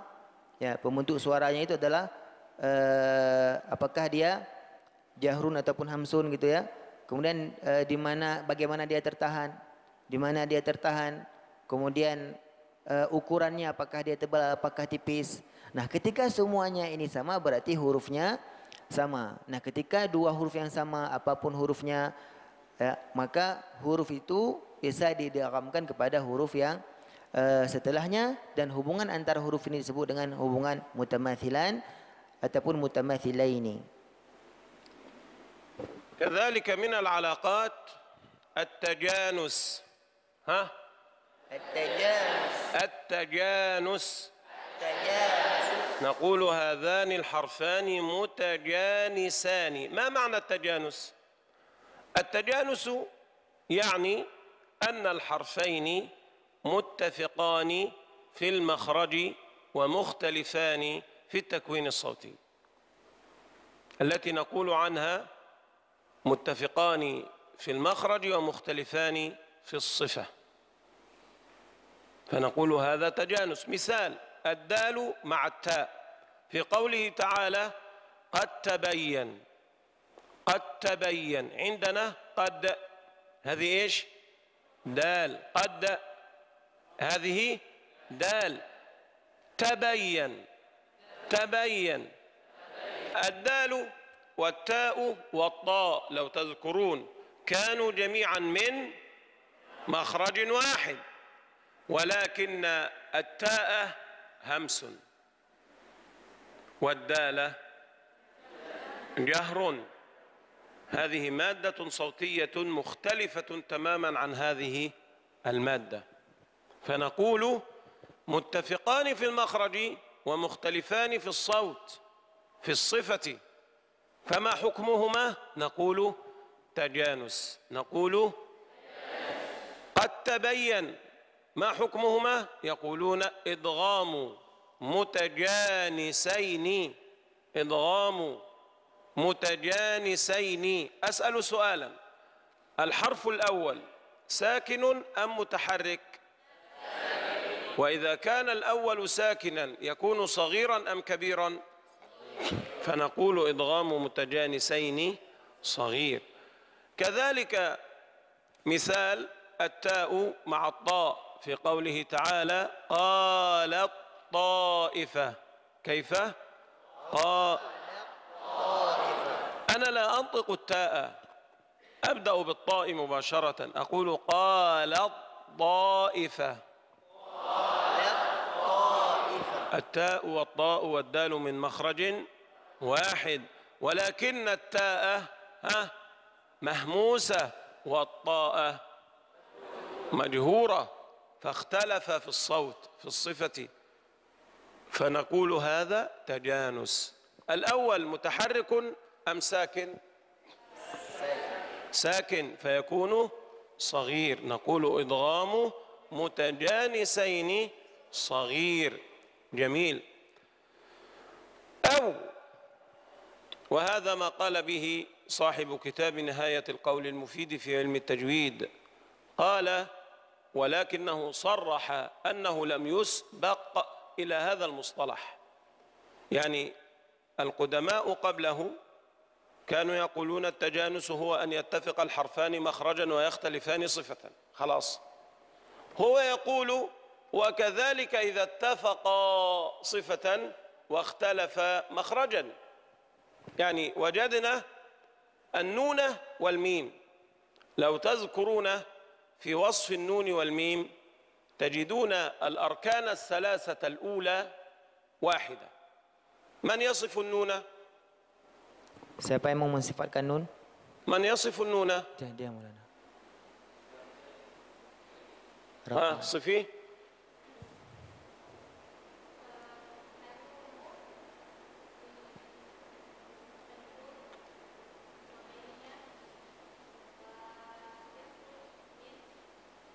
اترك المخرج الآن. مرقق. قالت: النون مجهورة بينية مرققة. بقي المخرج نتركه الآن. طيب لنذهب إلى الميم. من يصف الميم؟ جهر بيني مرقق. نفس الكلام، النون جهر بيني مرقق، الميم جهر بيني مرقق. أين الخلاف؟ النون من طرف اللسان والميم من الشفتين. فقال: هذا أيضا يعد تجانسا. ولنعلم أن التجانس لم يكن قديما موجودا. يعني لو قرأنا في الشاطبية سنجد كلام الشاطبي عن المتماثل والمتقارب، لم يأتي ذكر التجانس في الشاطبية. هذا المصطلح لم يكن موجودا، غير أننا وجدناه في الطيبة بين الإمام ابن الجزري والإمام الشاطبي قرون من الزمن، قرون. فعند ابن الجزري وجدنا التجانس، وعند الإمام الشاطبي لم نكن أو لم نجد التجانس. هذا مفهوم. العلاقة التي تضطرد دائما هي التماثل. أما التجانس فليس كل متجانسين مدغمين، فليس كل متجانسين مدغمين. ليس كل حرفين تكتشف أن تكوينهم من حيث الصفة واحد ويختلفان من حيث المخرج، ليس شرطا أن تجدهما مدغمين. وانتبهوا، هذه العلاقات دائما ندرس علاقة الحرفين المدغمين. يعني لما ندرس؟ لأن الإدغام حدث، لأن الإدغام حدث. ما معنى هذا؟ أنا متى سألت عن علاقة الرجلين؟ لما رأيتهما معا، صحيح؟ يمشيان معا، قلت ما علاقة هذين؟ أو رأيت رجلا وامرأة يمشيان معا، فقلت ما علاقة هذين ببعضهما؟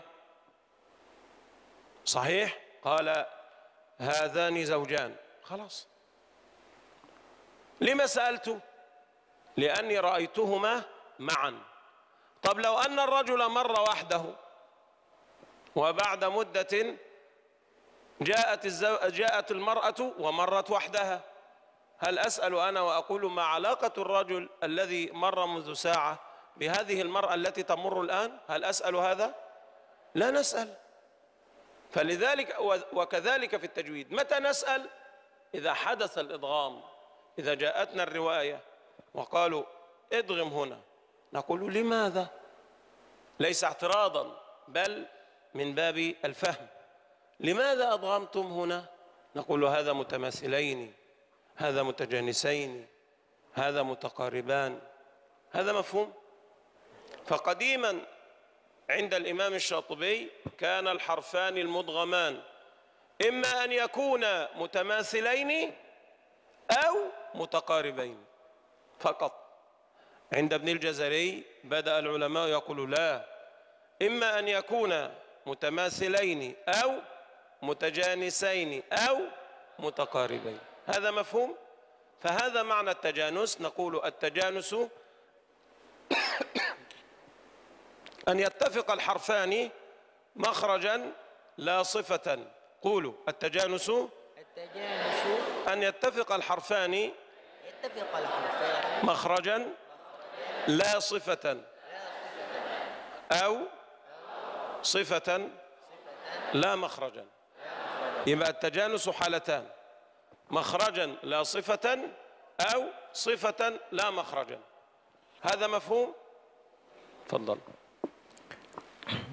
Ya, mungkin saya terjemahkan dari yang terakhir karena yang terakhir ini adalah menjelaskan kaidah dasarnya bahwasanya kenapa kita membahas alaqah, kita membahas hubungan satu huruf dengan huruf yang lainnya karena idgham.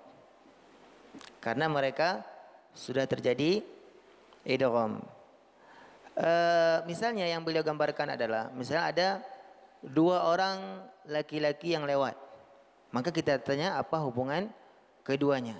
Ataupun ada seorang laki-laki dengan seorang perempuan berjalan berdua lewat di hadapan kita. Maka kita bertanya apa hubungan antara keduanya. Mungkin bisa dijawab mereka suami istri. Ataupun mereka ayah dan anak misalnya. Tapi kalau misalnya laki-lakinya jalan sendiri. Kemudian sejam kemudian istrinya jalan sendiri. Ataupun seorang perempuan jalan sendiri. Apakah layak kita tanya apa hubungan laki-laki tadi yang jalan sejam yang tadi sama perempuan yang jalan sekarang? Ya. Jadi karena sudah terjadi jalan berdua, maka kita bertanya hubungannya apa. Begitu juga dengan pembahasan alaqah ini. Dia pembahasannya adalah karena terjadi idgham. Maka mohon maaf juga pada mutamathilan tadi, tamatsul tadi saya lupa kasih contoh ya. Saya tadi kasih contohnya idrib bi'asaka, idrib bi. Ini contoh dari alaqah tamatsul dan hurufnya disebut dengan mutamathilaini. Kemudian beliau menjelaskan hubungan yang kedua yaitu hubungan tajanus. Hubungan pertama tadi apa? Tamatsul, yang kedua tajanus. Hubungan tajanus yang beliau sampaikan adalah contohnya pertama qad tabayyana. Ini kan dal dan ta makhrajnya sama. Ya, makhrajnya sama persis. Makanya ketika kita mempelajari makhraj huruf, kita harus tahu mana satu makhraj keluar dua huruf, mana satu makhraj keluar tiga huruf. Ini da ta itu satu makhraj dia keluar tiga huruf. Satu lagi ada ta nanti. Ya. Intinya adalah da dan ta makhrajnya sama. Tapi berbeda pada fi takwinis saut. Ataupun kalau bahasa lainnya berbeda pada sifatnya. Kalau dal sifatnya jahr, kalau ta sifatnya hamas. Jadi inilah yang disebut dengan tajanus. Makhrajnya sama tapi sifatnya berbeda. Tajanus artinya sejenis. Apanya yang sejenis? Makhrajnya sama. Gitu ya. Ini contoh yang makhrajnya sama. Kemudian contoh lain qalat ta. Seharusnya qalat, lat ada ta, kemudian di depannya ada ta. Ini ta dan ta makhrajnya sama. Ketika ta sukun ketemu dengan ta, terjadilah idgham. Idgham apa namanya? Ya, hubungannya adalah tajanus dan kedua huruf ini disebut dengan huruf mutajanisaini karena makhrajnya sama, sifatnya beda. Ta sifatnya adalah hamsun, ta sifatnya adalah jahrun. Ya, jadi sama makhraj beda sifatnya. Kemudian Syekh menyampaikan sesuatu hal yang penting juga yang kita ketahui bahwasanya ada seorang penulis kitab, kitabnya berjudul Nihayatul Mufid fi Ilmi Tajwid. Ini pengarang kitab ini mengatakan sebuah istilah yang belum disampaikan oleh ulama-ulama sebelumnya. Bahwasanya dalam kitab ini disebutkan ada jenis alaqah tajanus yang lain. Ada jenis hubungan mutajanisain yang lain, yaitu sifatnya sama tapi makhrajnya berbeda. Yang sering kita dengar itu mutajanisan itu makhrajnya sama, sifatnya berbeda. Ternyata ada juga huruf yang sifatnya sama tapi makhrajnya berbeda.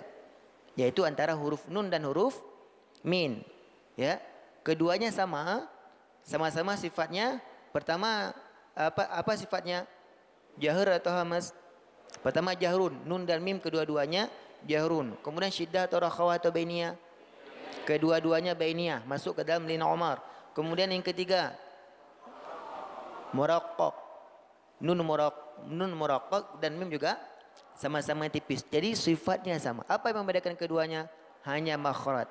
Mim di dua bibir, nun di ujung lidah. Nah, berdasarkan dari pengarang kitab Nihayatul Mufid fi Ilmi Tajwid, ini juga disebut dengan alaqah tajanus ataupun hubungan tajanus, hubungan yang sejenis, ya. Kemudian Syekh juga menyampaikan informasi yang lain tentang alaqah ini, bahwasanya tajanus adalah istilah yang baru yang dicetuskan oleh Imam Ibnul Jazari. Sementara pada ulama-ulama sebelumnya termasuk Imam Asy-Syatibi itu hanya ada hubungan huruf itu tamatsul dan taqarub. Tamatsul dan taqarub, tidak ada tajanus. Dan antara Imam Syatibi dengan Imam Ibnu Jazari qurun, jaraknya itu adalah beberapa ratus tahun. Gitu ya, beberapa abad. Nah, Imam Ibnu Jazari yang pertama sekali mengatakan hubungan huruf itu tidak hanya tamatsul dan taqarub, tapi juga ada tajanus. كذلك هناك علاقة ثالثة تسمى التقارب. ما اسمها؟ التقارب. وهو الإدغام في غير التماثل والتجانس. ما معنى هذا الكلام؟ إذا وجدنا الحرفين مدغمين جاءتنا الرواية هكذا: هنا إدغام ولم يكن بينهما تماثل ولا تجانس، فنقول هذا تقارب. نضرب مثالا. عندنا في حفص نقول قد سمع الله، قد سمع، صحيح؟ كيف نقول؟ قد سمع. قد أظهر الدالة، قد سمع. ها؟ قد سمع. السوسي مثلا يقول قد سمع، قد سمع. أين الدال؟ أين الدال؟ ها؟ أين الدال؟ ها؟ أدغمت في السين، فنقول قد سمع الله. طب هنا نقول ما العلاقة؟ هل الحرف الأول سين كالحرف الثاني؟ هل كان سينا؟ طيب هل هما من مخرج واحد؟ هل هما من صفة واحدة؟ إذن هذا ليس تماثلا ولا تجانسا، صحيح؟ طب ما هذا؟ نقول هذا تقارب. ولكن متى نقوله؟ إذا صح الإدغام، إذا وجد الإدغام، إذا وجد ماذا؟ الإدغام. هذا مفهوم؟ كأننا نقول بين الاثنين اللذين يمشيان معا، نقول من هذان؟ هل هما زوجان؟ قالوا لا. هل هما أخوان؟ قالوا لا. قلنا نعم، إذن هما أقرباء، قريبان، ابن خاله ابن عمه، هكذا. هذا مفهوم؟ فلا نقول هذا إلا فيما صح إدغامه، صح إدغامه، نسأل عن العلاقة. أما لو تذكرون قلت لكم في الإظهار لا نسأل عن سبب. لا. لماذا نبحث في العلاقة؟ نبحث في العلاقة لمعرفة السبب. معرفة السبب ماذا؟ الإضغام، صحيح؟ أما الإظهار فلا نسأل عن سبب لأنه الأصل. يعني حينما يقرأ حفص قد سمع الله، لا نقول لماذا أظهر الدالة، صحيح؟ لأن الأصل أن يظهرها. ولكن إذا قرأ أبو عمرو قد سمع الله نقول لماذا أضغم الدال؟ صحيح؟ نقول لأنه بينهما تقارب. تفضل. Ya. Jadi kita ulang sedikit. Kalau hubungan tamatsul, makhraj dan sifatnya sama, ataupun makhraj dan takwin sutnya sama, ataupun hurufnya sama. Kalau pada tajanus, imma makhrajnya sama atau sifatnya sama. Makhraj sama sifatnya beda, atau sifatnya sama makhrajnya beda. Ini tajanus. Yang jelas ada yang sama kalau tajanus. Kalau tamatsul semuanya sama karena memang hurufnya sama. Nah, sementara taqarub ini makhrajnya berbeda, sifatnya pun berbeda. Ya. Cuman dia secara makhraj dia dekat. Ya, cuman Syekh mengatakan taqarub ini hanya ada jika idgham. Hubungan taqarub ini hanya ada jika ada idgham. Dan ada idgham itu jika sahih dalam riwayat. Ini ukuran dari hubungan taqarub. Saya ulang sekali lagi, hubungan taqarub ada jika ada terjadi idgham yang sah secara riwayat. Kalau ada riwayat yang mengidghamkan satu huruf dengan huruf yang lainnya, ketika kita cari alasan hubungan tamatsul tidak ada, hubungan tajanus tidak ada, berarti hubungan yang kedua adalah hubungan kedua adalah taqarub. Nah, beliau membuat sebuah contoh, ya, sebuah analogi. Ya, lagi-lagi beliau kasih kita analogi supaya mudah mengingatnya. Contohnya ada seorang laki-laki dan seorang perempuan jalan. Ya, maka kita tanya, apa hubungan keduanya? Apakah keduanya suami istri? Jawabannya bukan. Apakah keduanya ayah dan anak? Jawabannya adalah bukan. Oh, berarti mereka orang dekat. Maka jalan berdua, gitu ya. Jadi kalau nggak ada hubungan tamatsul, nggak ada hubungan tajanus, maka jawabannya adalah hubungannya adalah dekat. Gitu ya. Contohnya adalah pada qad sami'a. Dal dan sin beda. Ya, makhrajnya beda, sifatnya beda. Tapi pada riwayat Susi, Abu Amr itu dibaca idgham. Qad sami'a. Danya kemana? Sudah diidghamkan ke dalam sin. Apa hubungan antara dal dan sin? Tamatsul bukan. Ya, bedalah dal sama sin. Tajanus juga bukan. Apa juga? Berarti jawabannya adalah dekat. Ya, walaupun kita bacanya qad sami'a, tapi dalam riwayat lain, dalam qiraat lain itu ada yang mengidghamkannya, berarti itu hubungannya adalah taqarub. إذن العلاقات ثلاثة: تماثل وتجانس وتقارب. تماثل، تجانس، تقارب. هذه تكون العلاقات التي بين المدغمين، علاقات بين المدغمين، بين الحرفين المدغمين. ولكن البيت الذي ذكره الإمام الشاطبي رحمه الله نص على القاعدة في التماثل، يعني القاعدة المضطردة هي التماثل، وما أول المثلين فيه مسكن فلا بد من إدغامه متمثلا. نستطيع أن نخرج من هذا البيت قاعدة نقول فيها الحرف الساكن ظاهر دائما، يعني إذا وجدت حرفا ساكنا سكون فهذا حكمه الإظهار دائما، لا تفكر في هذا أصل، ولا يضغم إلا بمثله. متى يضغم؟ إذا جاء بعده مثله. واضح الكلام؟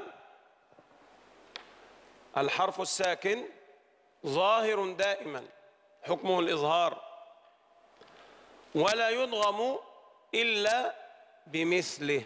إذا جاء بعده مثله تماما يضغم فيه، إلا حروف المد فإنها لا تضغم.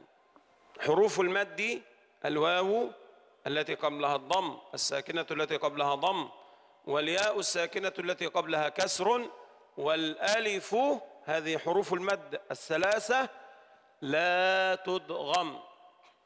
كيف؟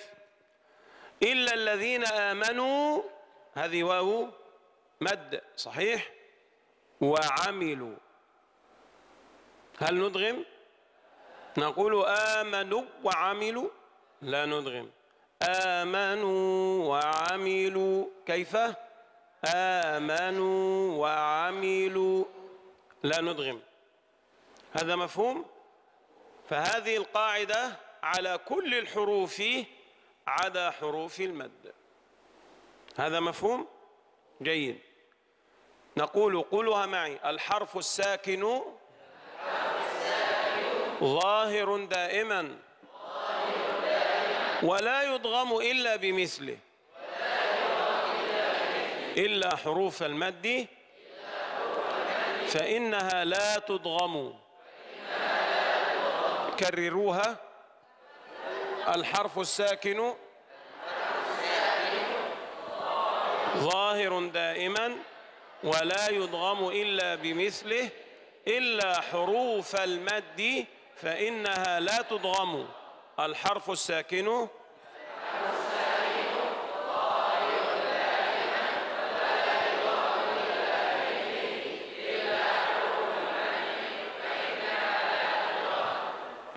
بناء على هذا، على هذه القاعدة، فإن كل حرف يدور بين حكمين. صحيح؟ لو أنني سألتك ما حكم الباء تقول إما إظهار أو إدغام. ما حكم السين تقول ها إما إظهار أو. ما حكم الهاء؟ ما حكم الياء؟ ما حكم الدال؟ كل الحروف لها أحكام من هذه القاعدة. كل الحروف إما إظهار أو ولا تضغم إلا في مثلها، أن يأتي بعدها مثلها. تفضل. Nah, dari perkataan Imam Asy-Syatibi tadi yang sudah kita baca bersama tadi, lahirlah sebuah kaidah yang sangat penting, yaitu harfus sakin zahirun daiman. Huruf yang sukun selalu dia zahir, selalu dia izhar, selalu dia jelas. Ya. Wala yudgham illa bimithlihi, dan dia tidak diidghamkan kecuali jika di depan huruf sukun itu adalah huruf yang sama, kecuali pada huruf mad, ya. Kecuali pada huruf mad. Jadi semua huruf itu punya dua hukum. Ya, misalnya kita sebutkan huruf apa, misalnya ba, dia bisa zahir, bisa izhar, bisa idgham. Apapun kita sebut huruf, dia bisa izhar dan bisa idgham. Ya, karena jika dia sukun ketemu huruf yang sama, apapun hurufnya dia menjadi idgham. Ya. Kecuali huruf mad. Huruf mad apa saja huruf mad? Alif sebelumnya fathah, waw sebelumnya waw sukun, sebelumnya dhammah, ya sukun, sebelumnya kasrah. Ini huruf mad. Nah, huruf mad jika bertemu dengan misalnya ya sukun di depannya ya, maka tidak terjadi idgham. Misalnya waw sukun dan waw ini adalah huruf mad, di depannya juga adalah huruf waw, maka tidak terjadi idgham. Contoh yang beliau sampaikan adalah illal ladzina amanu wa amilu. Nu itu di ujung dari nu ini ada waw sukun, di depannya wa, maka huruf mad ini, waw sukun ini tidak masuk ke dalam huruf waw di depannya. Walaupun tadi dikatakan kalau ada huruf sukun bertemu dengan huruf yang sama jadi idgham, tapi pada huruf mad tidak terjadi idgham. Ini tetap dibaca amanu wa amilu, amanu wa amilu. Dia tetap panjang, tidak amanu wa amilu, tidak. Itu salah. Jadi dia tetap panjang. Dan ini berlaku selain huruf mad, berlaku pada semua huruf itu baik dia izhar maupun dia idgham. ذلك بما عصوا وكانوا. ما حكم واو عصوا؟ عصوا وكانوا، ما حكم الواو في عصوا؟ من يجيب؟ Siapa yang menjawab? إظهار. لماذا؟ مع أنك قلت عصوا وكانوا. Kenapa izhar? هذه إدغام لأنها ليست مدا. المد هو الواو الساكنة المسبوقة بضم، آمنوا. أما عصوا فهذه واو لين فتدغم، نقول عصوا وكانوا. كيف؟ عصوا وكانوا. كيف؟ عصوا وكانوا. نعم. إذن القاعدة كما اتفقنا لكل حرف كم حكم؟ اثنين. حكمان. لكل حرف حكمان. لكل حرف حكمان. وفي كم حرف يدغم؟ إذا أدغم في كم يدغم؟ في كم؟ Jika ada huruf sukun didghamkan kepada berapa huruf? في مثله. في مثله. القاعدة تقول ولا يدغم إلا بمثله. إذا في كم حرفا يدغم؟ في حرف واحد. في حرف واحد. يبقى القاعدة له حكمان ويدغم في حرف. القاعدة له حكمان ويدغم. هناك بعض الحروف خرجت عن هذه القاعدة. ما معنى خرجت؟ صحت روايتها بما يخالف هذه القاعدة. أقول يا جماعة الخير، هل قرئ القرآن أولا أم قعدت القواعد أولا؟ قرئ أولا على التقليد، ونقل الصحابة من رسول الله والتابعون من الصحابة والسلف من التابعين وهكذا، إلى أن جاء عصر التدوين ودونت وقعدت أحكام هذه التلاوة. فتوضع القاعدة ثم نفاجأ بأن الرواية الصحيحة تأتي على خلاف هذا، ولكن تكون المخالفات قليلة. يعني لا أضع قاعدة تشمل حرفين مثلا وأجد 26 حرفا يخالفون هذه القاعدة، إذن ليست قاعدة. صحيح؟ نقول هذا مثلا في أي دولة ما، نقول هذه دولة إسلامية كل شعبها مسلمون إلا 99% منهم غير مسلمين. هذا كلام مستقيم؟ هذا كلام لا يفهم، كلام لا فهم فيه. صحيح؟ فالقاعدة تشمل الأكثرين ويخرج عنها القليلون. فما الحروف التي خرجت عن هذه القاعدة؟ يقول هناك بعض الحروف صحت رواياتها بما يخالف هذه القاعدة قليلا، وورد هذا في رواية حفص مع 8 أحرف. هنا نخص حفصا بالكلام. كل ما سبق إلا في أحكام الراء واللام كان لكل القراءات. يعني هب أننا نريد الآن أن نتعلم رواية ورش،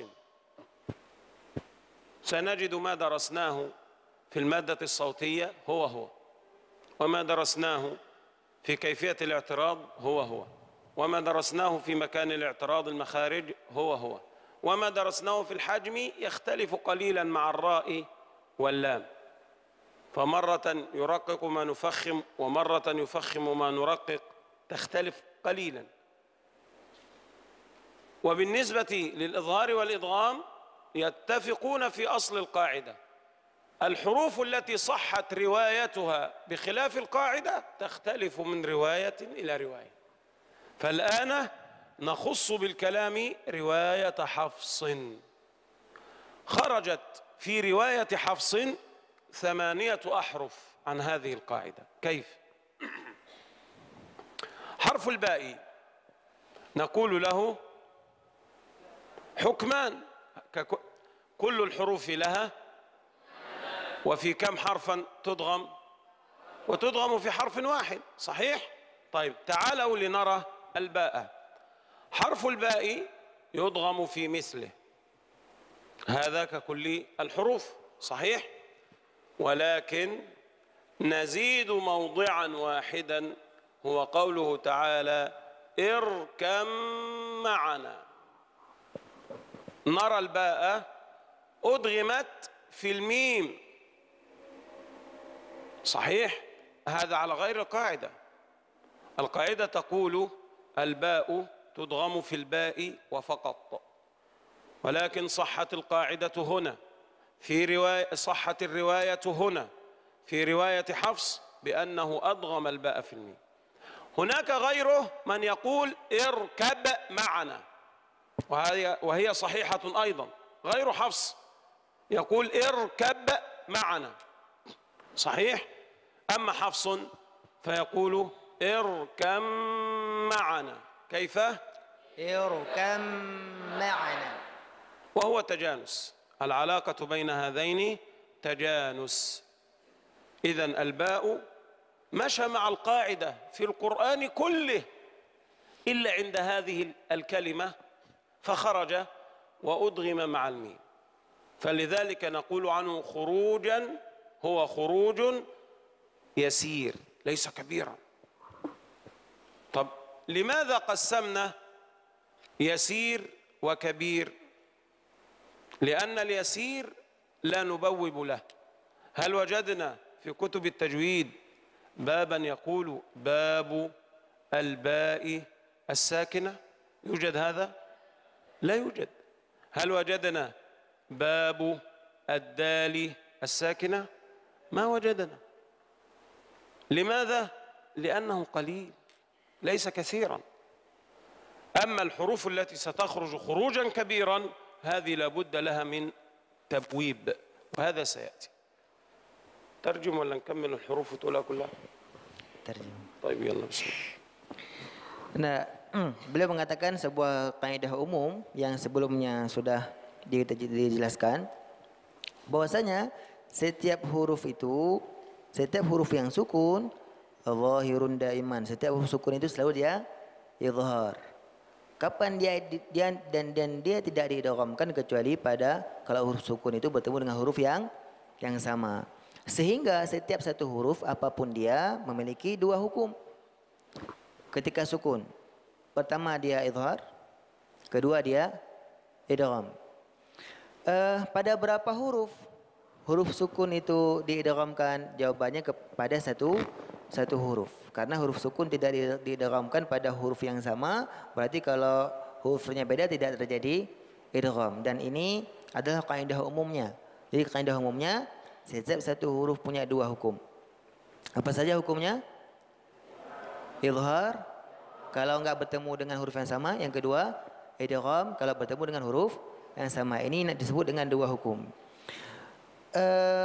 Kemudian kaidah berikutnya wa idghamu fi harfin wahidin, dia didghamkan pada satu huruf yaitu huruf yang sama. Kemudian dari kaidah umum ini Syekh bertanya, Al-Quran itu duluan dibaca atau duluan ada kaidahnya? Duluan dibaca, kaidah baru diletakkan oleh ulama belakangan. Karena Al-Quran itu duluan dibaca sementara kaidah itu dibuat belakangan, maka realitanya adalah tidak semua kaidah mencakupi semua yang ada pada qiraah. Ya, artinya ada pengecualian. Ya. Cuman yang namanya kaidah itu adalah selalu dibangun atas dasar mayoritas ataupun atas dasar kebanyakan. Ya, tidak mungkin juga dibuat kaidah yang kaidah itu menyalahi yang banyak, itu tidak mungkin. Ya, misalnya kita mengatakan negara Indonesia ini adalah negaranya Muslim. Ya, berarti penduduknya mayoritas umat Islam Muslim. Seandainya di Indonesia ini hanya 10% Muslim, apakah kita mengatakan negara Indonesia negara Muslim? Ini salah, ini kaidahnya salah. Di secara kaidah, secara umum, apapun riwayatnya, itu setiap huruf punya dua hukum. Dia idhar ataupun idgham. Nah, nanti ada beberapa hal yang tidak sesuai dengan kaidah ini, ada beberapa huruf yang tidak sesuai dengan kaidah ini, dan yang tidak sesuai dengan kaidah ini berbeda antara satu riwayat dengan riwayat yang lain. Pada riwayat Hafs itu yang keluar dari kaidah ini hanya 8 huruf. Yang keluar dari kaidah umum tadi hanya 8 huruf. Yang pertama yang beliau jelaskan adalah huruf ba. Huruf ba punya dua hukum, idhar dan idgham, dan tidak didghamkan kecuali dengan ba. Tapi dalam riwayat Hafs di sini Syekh memberikan contoh irkam ma'ana. Seharusnya kan irkab ma'ana, ba dengan mim beda. Sementara kaidah umum mengatakan kalau hurufnya beda tidak idgham, tapi dalam riwayat Hafs ini idgham. Jadi dibaca irkam ma'ana. Ya, ini khusus pada riwayat Hafs. Nanti pada riwayat yang lain ada yang baca irkab ma'ana. Apakah betul? Betul, tapi riwayat lain. Sementara dalam riwayat yang kita baca irkam ma'ana. Dan ini satu huruf yang sudah keluar dari kaidah umum tadi. Fadhal. الحرف الثاني هو التاء. فالتاء تدغم في مثلها كباقي الحروف وتزيد على مثلها إدغامها في الدال والطاء. يبقى زيد لها حرفان. فنسمع في قوله تعالى أجيبت دعوتكما. كيف نقرأهما؟ كيف نقرأ هاتين الكلمتين؟ أجيبت دعوتكما. أين التاء؟ أين التاء؟ أدغمت. كذلك في قوله وقالت ضاء تاء مع الطاء. أين التاء؟ أدغمت. وما علاقة هذا؟ أيضا تجانس. هذا الحرف الثاني. الحرف الثالث وهو الساء. حرف الساء يدغم في مثله ونزيد له موضعا واحدا، هو قوله تعالى يلهث. ذلك مثل، إن وصلت تقول يلهث ذلك مثل في سورة الأعراف. وأيضا العلاقة بينهما تجانس. الحرف الرابع هو الدال، يضغم في مثله ونزيد له التاء فقط. وكذلك مع كلمة قد، كما في قوله تعالى قد تبين، والعلاقة أيضا تجانس. الحرف الخامس هو الذال، يضغم في مثله ونزيد على مثله هذا الضاء فقط، كما في قوله إذ ظلموا. إذ هذه ذال، إذ ظلموا ظاء. حينما نصل نقول إذ ظلموا. أين الذال؟ أدغم في الضاء، وهو تجانس أيضا. الحرف السادس هو الطاء، يضغم في مثله ونزيد على مثله حرف التاء، فنقول بسطت. كيف؟ بسطت. بسطت. بسطت. أحطت. أحطت. فرطتم. فرطتم. كل هذا فيه إدغام، ولكن إدغام ناقص. كل ما مضى كان إدغاما كاملا، إلا هذا إدغام ناقص. إدغام ناقص وهو تجانس أيضا.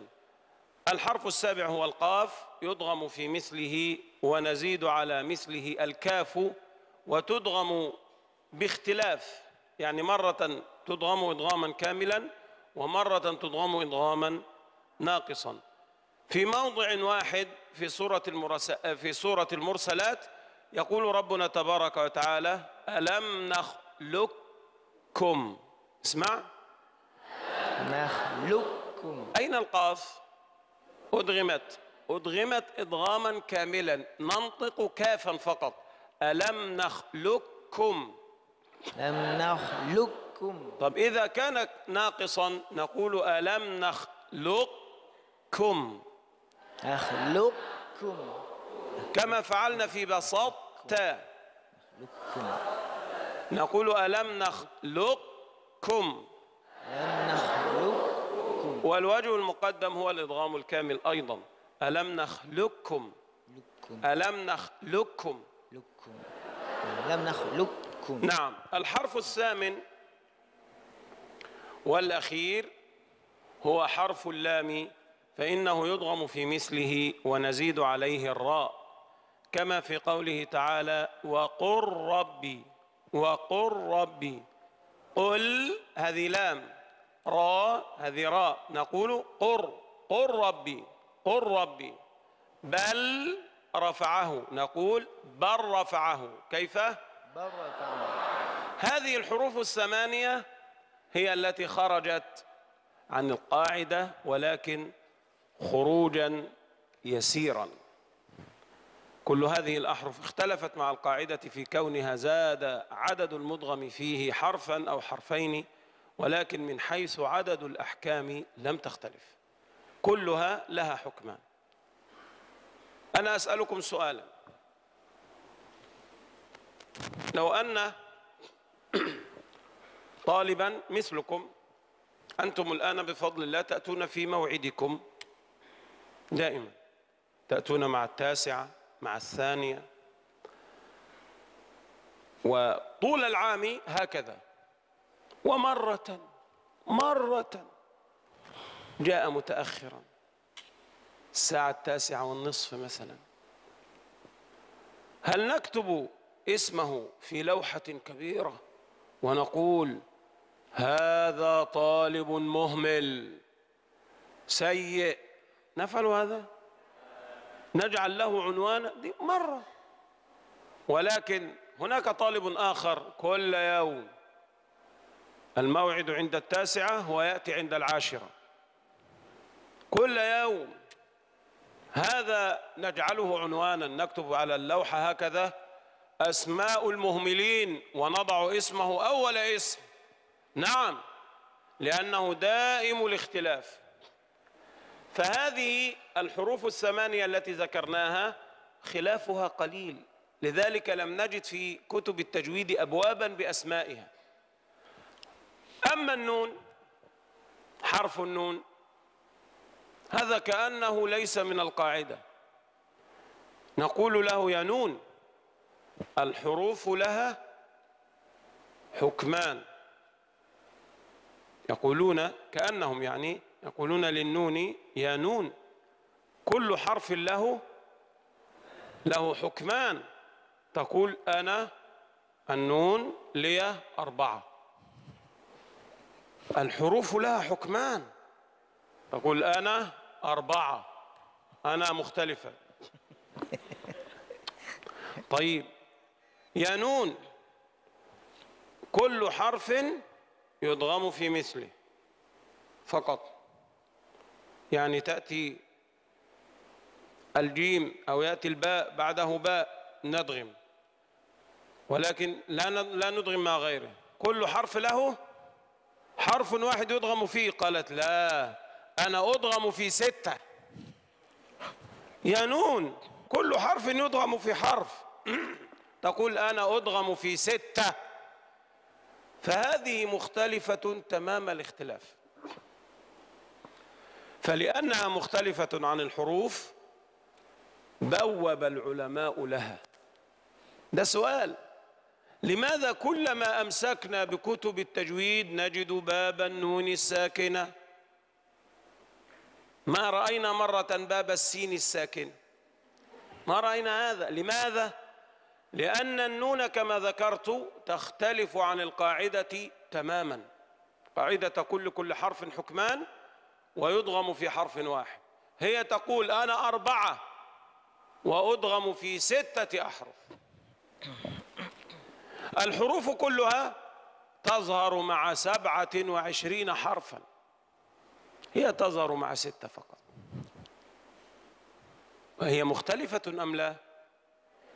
فلذلك من تميز، احفظوا هذه القاعدة، من تميز لا بد أن يميز، من تميز لا بد أن يميز. يعني في طلابنا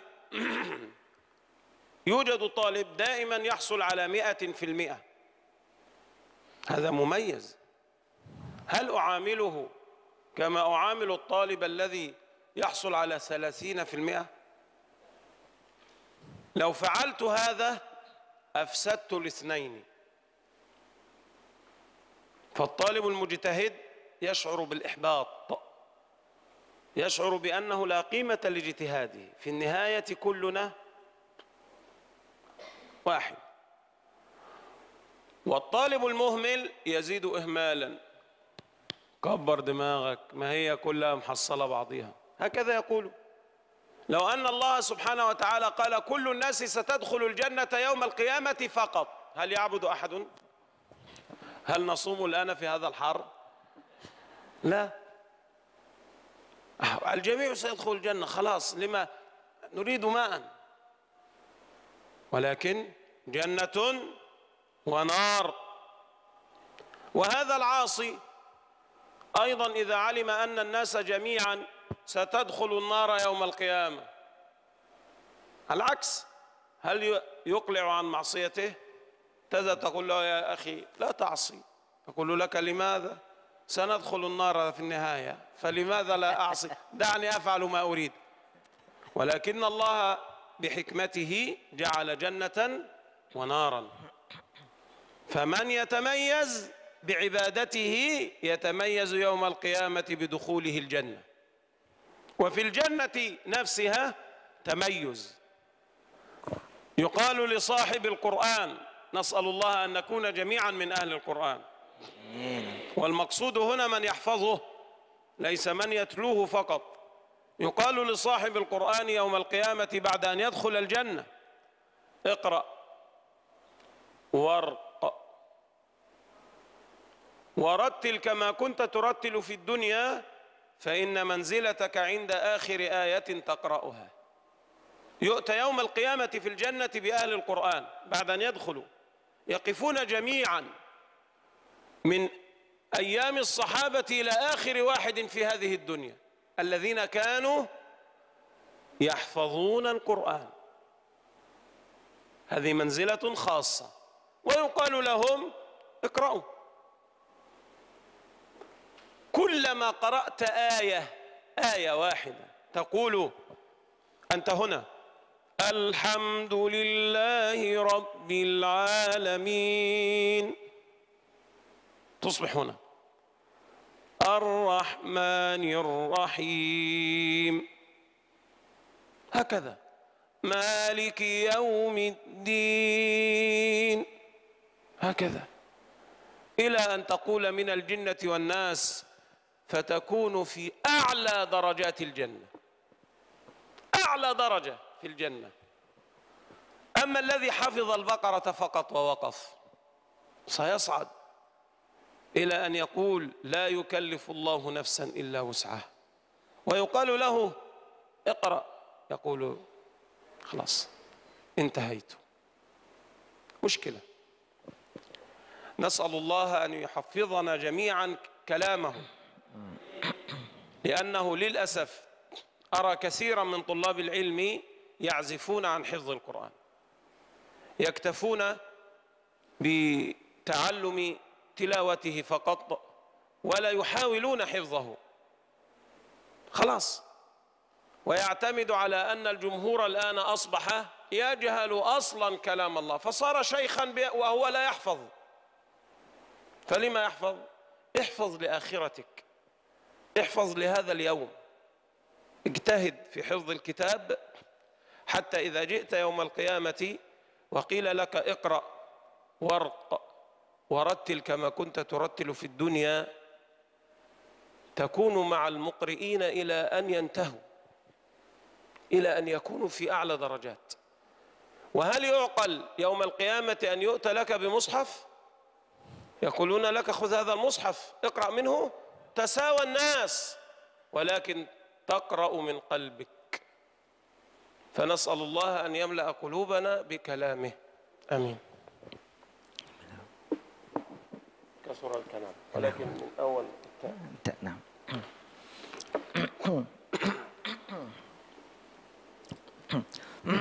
Sebelumnya sudah dibahas tentang huruf ba.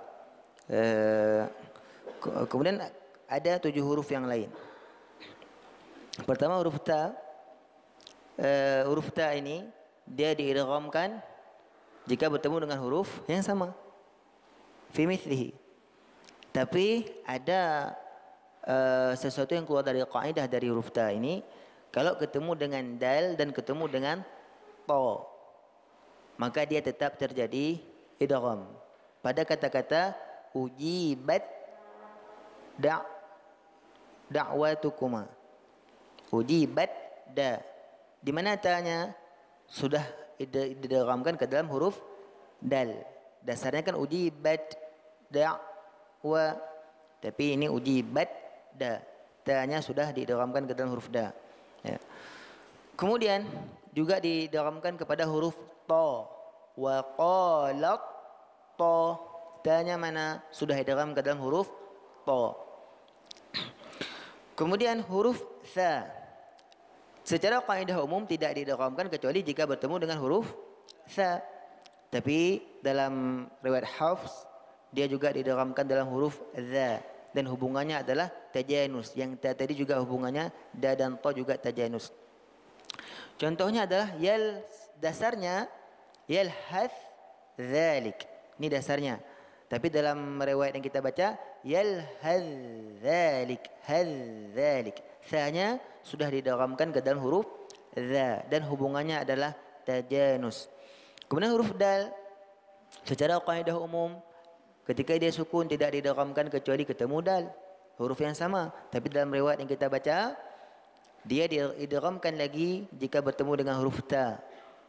Ya, contohnya adalah seharusnya qad ta, tapi kita baca qad ta. Mana adanya sudah masuk ke dalam huruf ta dan hubungannya adalah juga tajanus. Yang kelima huruf dha. Huruf dha secara kaidah umum tidak didghamkan kecuali jika bertemu dengan huruf dha. Tapi dalam riwayat yang kita baca jika ketemu dha juga diidghamkan, yaitu pada seharusnya iz tipis iz, dha-nya tebal, tapi dalam riwayat yang kita baca ini idgham il-dha, dia menjadi tebal il-zalamu. Kemudian yang keenam huruf ta. Secara kaidah umum dia hanya diidghamkan dengan huruf yang sama ta, tapi dalam riwayat yang kita baca jika ketemu dengan huruf ta dia tetap terjadi idgham, maka kita baca basa ba, tapi idghamnya naqis, enggak sempurna karena ta ini dia huruf tebal, huruf kuat, ta itu huruf tipis, huruf lemah, maka huruf yang kuat enggak masuk ke dalam huruf yang lemah, masuk sikit tapi masih tersisa, maka kita baca basau ta. Basau ketika sukun dia ta saut, tapi ketika di ujung kita bilang ta. Basau ta, dia idgham masuk juga. Kenapa masuk? Enggak ada lagi qalqalahnya. Dia idgham tapi disebut dengan idgham naqis. Kemudian yang ketujuh huruf qaf. Kaidah umumnya tidak idgham kecuali pada huruf qaf. Hubungan tamatsul. Tapi dalam riwayat yang kita baca kalau ketemu kaf juga dia terjadi idgham. Contohnya nakhluqukum. Ada dua cara bacanya, ya. Boleh dua cara bacanya, tapi yang muqaddam yang pertama yaitu nakhluqukum. Dia menjadi kaf. Ya, huruf qaf menjadi huruf kaf bertasydid. Ini yang muqaddam. Dan boleh juga dibaca dengan idgham naqis. Nakhluq tebal, kumnya tipis. Ini idgham naqis juga boleh, tapi yang muqaddam adalah yang kita baca nakhluqukum.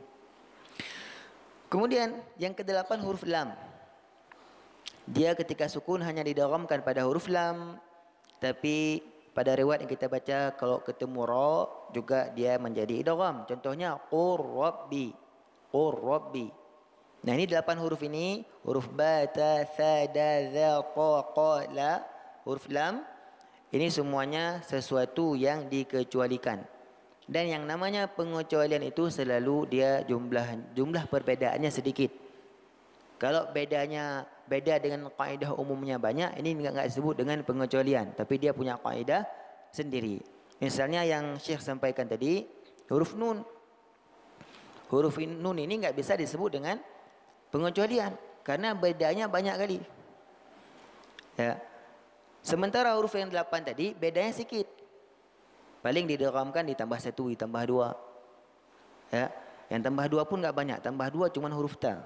Yang lain ditambah 1 kan? Jadi kalau huruf nun ini dia perbedaannya sangat banyak sehingga dia tidak bisa disebut pengecualian, tapi dia harus dibuat kaidah sendiri. Misalnya yang Syekh sampaikan tadi, huruf nun pada huruf yang lain hukum itu cuma 2. Pada huruf yang lain hukum itu cuma 2, izhar dan idgham. Tapi kalau nun punya hukumnya 4. Ini beda jauh. Kemudian pada huruf yang lain hanya diidghamkan pada satu huruf yang sama.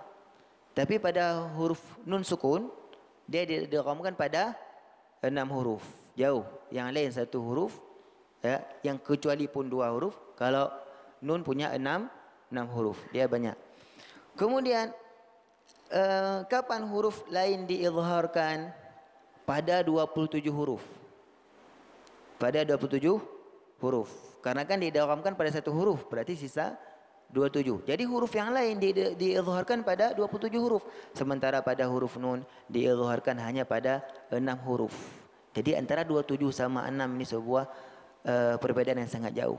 Oleh karena itu, kalau kita membuka buku kitab-kitab tajwid, kita akan menemukan bab hukum nun sukun atau tanwin.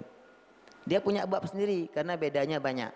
Dan tidak pernah kita melihat dalam buku kitab tajwid bab tha sukun, bab ba sukun, tidak ada. Ya, karena dia pengecualian.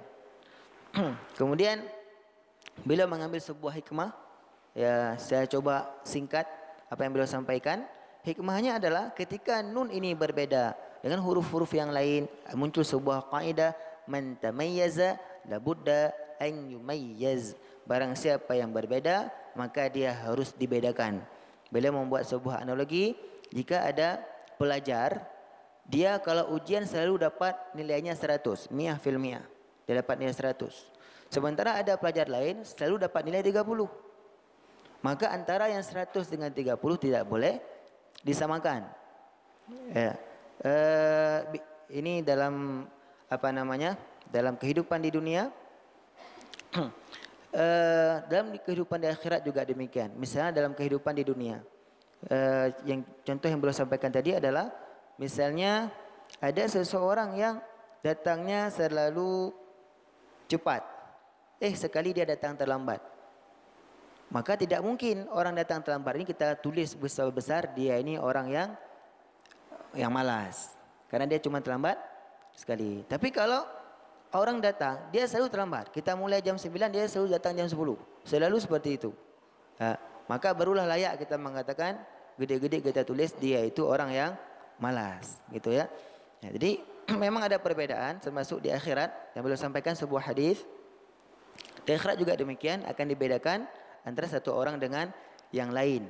Makanya karena harus berbeda inilah ada surga dan ada neraka. Untuk apa surga dan neraka? Untuk membedakan siapa yang taat, siapa yang maksiat. Kalau enggak beda, kalau semuanya masuk surga, ya maka enggak ada orang yang taat lagi. Untuk apa taat? Semua akan masuk surga. Kalau di akhirat cuma ada neraka, maka semua orang akan maksiat. Enggak bisa kita larang. Untuk apa kita larang? Enggak maksiat pun masuk neraka, gitu ya. Nah, nanti yang sudah masuk surga pun kata Syekh akan dibedakan lagi. Ya, yang pembeda yang paling besar yang Syekh sampaikan adalah tentang Al-Quran. Dan hadis ini yang beliau sampaikan adalah keutamaan hadis ini hanya berlaku bagi yang hafal Al-Quran. Ya. Apa hadisnya? Yaitu Iqra warqa. Iqra ketika semua orang sudah masuk surga.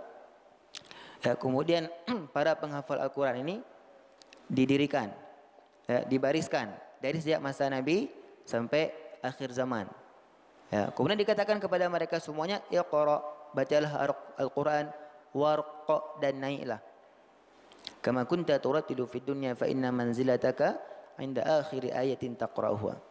Sebagaimana engkau membaca Al-Quran di dunia, maka derajatmu di surga pada akhir ayat yang engkau baca. Jadi ketika seseorang membaca Alhamdulillahirabbil alamin, naik dia. Ar-Rahmanir Rahim, naik lagi. Sampai nanti surah akhir surah An-Nas. Ya. Jadi semakin banyak kita baca sampai akhir surah An-Nas, maka derajat kita di surga akan semakin tinggi. Tapi kalau cuma hafalnya Al-Baqarah sampai la yukallifullahu nafsan illa usaha, yang kehenan. Baca lagi enggak bisa lagi, yang kehenan. Seperti itu ya. Dan beliau mengatakan keutamaan hadis ini bagi orang yang menghafal saja. Kenapa yang menghafal saja? Karena di hari kiamat enggak mungkin dikasih satu persatu mushaf Al-Quran syamil misalnya, enggak ada. Jadi hafal. Semana kita hafal, segitulah derajat kita di surga. Ini yang beliau sampaikan. Fadhil. الحرف الثاني الذي خرج عن القاعدة واختلف اختلافا كبيرا الميم الساكنة، لأنها خالفت في عدد الأحكام. نحن نقول لكل حرف حكمان. الميم قالت لي 3 فزدنا لها حكما، وكل حرف يضغم في مثله في حرف واحد. الميم قالت أنا كذلك لا أخالف. إذن النون خالفت في الأمرين، خالفت في عدد الأحكام وعدد المدغم فيه. النون خالفت في عدد الأحكام وعدد المدغم فيه. فيما خالفت النون في عدد الأحكام وفي عدد المدغم فيه، في عدد الأحكام وعدد المدغم فيه. الميم خالفت في عدد الأحكام فقط، فلا 3 أحكام، ولكن عدد المدغم فيه مثلها مثل الحروف، تدغم في الميم فقط. وكذلك لام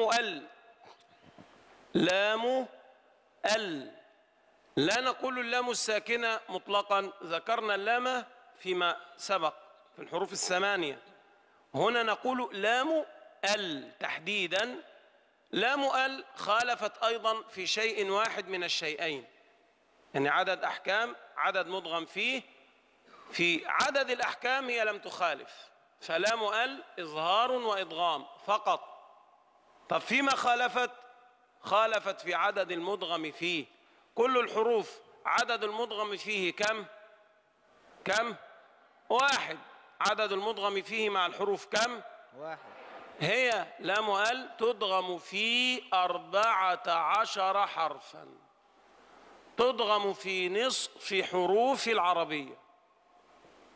أليس هذا اختلافا كبيرا؟ بلى. لذلك نجد هذه الحروف 3 مبوبا لها. نجد باب النون الساكنة صحيح، نجد باب الميم الساكنة، نجد باب لام ال. وهذا إن شاء الله ما سنبدأ في شرحه في اللقاء القادم إن شاء الله. وحتى يعني تكون الفائدة أكبر سنشرحه من خلال متن تحفة الأطفال. نشرح هذه الحروف من خلال متن تحفة الأطفال. فنقف هنا إن شاء الله. هل من سؤال؟ تفضل. Ya, sebelum ada yang bertanya, saya terjemahkan terlebih dahulu. Tadi sudah kita bahas tentang huruf nun, kemudian huruf mim. Kenapa huruf mim ini ada bab khusus? Karena dia juga berbeda dengan huruf yang lain. Kalau semua huruf yang lain dia hanya diidghamkan pada satu, dia punya 2 hukum, maka mim ini punya 3 hukum. Kemudian yang lain juga adalah lami al. Lami al. Kalau bahasa kita nyoba baca lam alif. Bukan lam alif, alif lam ya. Alif bahasa kita alif lam. Lami al dia secara hukum tidak berbeda. Dia punya 2 hukum, izhar dan idgham. Kalau beda dengan nun, kalau nun punya 4 hukum. Ya, tapi kalau lam al secara hukum dia sama dengan huruf lain dua hukum. Tapi lam al ini berbeda pada jumlah huruf mudgham. Ya. Jumlah huruf yang didghamkan ini berbeda. Kalau huruf lain huruf yang didghamkan itu cuma satu. Kalau nun 6. Kalau lam al 14. Karena 14 banyak sekali, maka dia punya bab khusus namanya bab lam al. Dan insya-Allah kata Syekh, ini yang akan kita jelaskan pada penjelasan selanjutnya. Dan untuk lebih memudahkan penjelasan hukum nun sukun, mim sukun dan hukum lam al, insya-Allah penjelasannya akan dijelaskan melalui ke kitab Matan Tuhfatul Atfal. Ada yang bertanya? أي سؤال؟ نعم.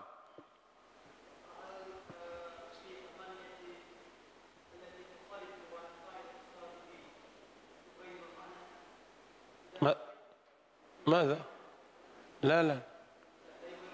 لا يغير المعنى. Ada pertanyaan lain?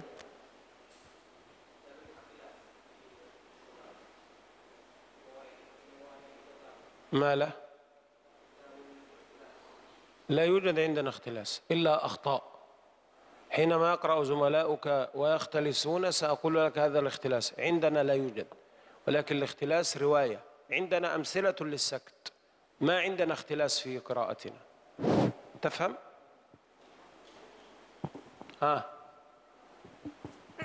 عندي سؤالان إن شاء الله شيخنا.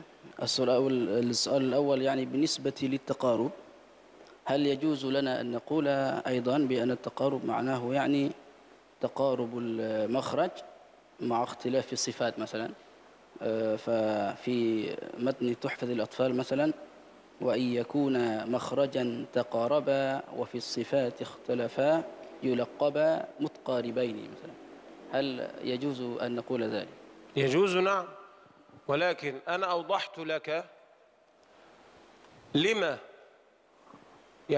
أطلقنا هذه الكلمة أو هذا المصطلح على المدغمين، لأننا لم نجدهما متماثلين ولا متجانسين. تفهم كلامي؟ حتى لا يصعب الفهم على الطالب. نقول كيف تقاربت المخارج؟ كيف؟ نقول إذا أدغمت وليس بمتماثل هذا سهل التعرف عليه، وليس بمتجانس أيضا سهل التعرف عليه. لماذا؟ لأن التماثل هو الاتحاد، يتحد الحرفان في مخرج وصفة، والتجانس أيضا اتحاد ولكن في شيء واحد، يعني مخرج واحد، ده واضح للطالب صحيح، وصفة واحدة هذا واضح للطالب. طيب إذا لم يكن هذا موجودا ولكن صحت الرواية، يعني حينما تعلمت وعلمني شيخي قال ادغم هنا، أقول له لا يوجد اتحاد في مخرج ولا صفة، يقول هذا تقارب. فهمتني؟ نعم. السؤال الثاني في القلقلة في سورة الإخلاص يا شيخنا، ماذا؟ هل هناك فرق في درجات القلقلة بين قل هو الله أحد يعني بالوقف ولم يلد ولم يولد، على أساس أن قل هو الله أحد يعني طبعا حركة الدال يعني ليست ساكنة، لكن هي ساكنة بسبب الوقف، مع أن لم يلد هي ساكنة أصلا ونحن نقف فيها. هل توجد يعني نقف في ماذا؟ مثلا قل هو الله أحد أحد، وعندما نقول لم يلد ولم يولد نقف عند يولد. قال ابن الجزري وبينا مقلقلا إن سكن، وإن يكن في الوقف كان أبين. هذا البيت يوضح درجات القلقلة. هو لم يقل وقلقلا مقلقلا، لا قال بينا. هناك فرق بين أن أوجد الشيء وبين أن أبينه. يعني حينما أقول لك بين كتابك، هذا يعني أن الكتاب معك، صحيح؟ أما لو قلت لك ابحث عن كتابك أو أوجد كتابك، هذا يعني أن الكتاب ليس موجودا. فحينما يقول وبينا مقلقلا إن سكن، هذا يعني أنه مقلقل أيضا حال الحركة، لأنه كما ذكرت لكم القلقلة هي اجتماع الجهر والشدة، ولكن حينما يسكن تبينه. لماذا؟ لأنه في حالة السكون يكون أحوج للظهور. تخيل لو أنك تقرأ دون قلقلة، اقرأ هكذا دون قلقلة، أسمعنا. دون قلقلة شيخ؟ نعم دون قلقلة. قل هو الله أحد الله الصمد. لا تصل. طيب. قل هو الله أحد. سمعتم شيئا؟ قل هو الله أحد. سمعتم شيئا؟ لا شيء. الله الصمد.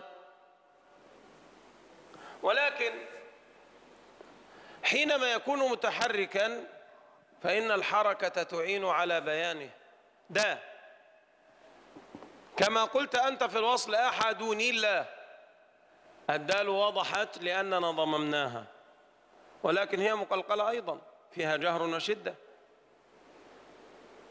وحينما يسكن في الوسط ككلمة حبل مثلا، اقرأها دون قلقلة واستمعوا جيدا. في جيدها حبل من مسد. في جيدها حبل من مسد. سمعتم الباء أو فهمتم الباء أو لا؟ فهمناها، لم نسمعها كما ينبغي ولكن فهمناها. في جيدها حبل من مسد. لذلك كان أقل درجة من أن لو وقفنا نقول أحد، لا نفهم يعني. أما في وسط الكلمة فإن ما بعده وما قبله يعين على بيانه، ولكن علينا أن نبينه لأنه سكن. فقال وبينا مقلقلا سكن، وإن يكن في الوقف كان أبينا. عند الوقف نكون في أشد الحاجة لبيان هذه القلقلة لأنه دونها لا يفهم. أما حبل لم يسمع ولكن فهم. فهمت هذا التدرج؟ لذلك درجات القلقلة مشدد في الطرف، غير مشدد في الطرف، ساكن في الوسط، متحرك. عندك سؤال آخر؟ والساكن في الوقف يا شيخ ماذا؟ يعني هو مثلا حرف أصله ساكن لكن هو في الوقف عندما نقفه، هل يتبع يعني درجة نعم في الوسط. حينما أقف فهو واقف موقوف عليه. أنت تقصد لم يلد ولم يولد، فهذه لأنها جاءت وسط الكلام. طب قلها دون قلقلة، لم يلد ولم يولد، فهمت أكثر من لو أنني وقفت فقلت لم يلد. لعلي أقول لم يلج في غير القرآن، يعني لعلي أقول لم يلد يلج يعني يمر، يلد يعني من الولادة. نقول يلد، تعرفون ما أقول؟ بعضكم ظن أنها دال يلد، وبعضكم ظن أنها جيم يلج. فلذلك عند الوقف لا يفهم، فنكون في حاجة أكبر للقلقلة، لا نسمح. أما لو قرأها في الوسط يلد ولم يولد، هو خطأ أيضا ولكن فهم إلى حد ما، فهذا سر ترتيب القلقلة. نعم. هل من سؤال؟ نعم. للتأكيد فقط يعني كلمة عوجة هل يجوز لنا أن نقف بدون سكتة؟ الوقف عند الوصل، السكت عند الوصل. إذا كان ما فيش نقف سكت، تماماً؟ لا يوجد سكت مع الوقف. السكت حالة من حالات الوصل، السكت حالة من حالات الوصل، فلا نقول هل يجوز أن نقف دون سكت. إذا وقفت فلا سكت. نعم. ها، سبحانك اللهم وبحمدك نشهد أن لا إله إلا أنت نستغفرك ونتوب إليك. السلام أفواه تشرب من وحي الرحمن وربك يمنحها شهدا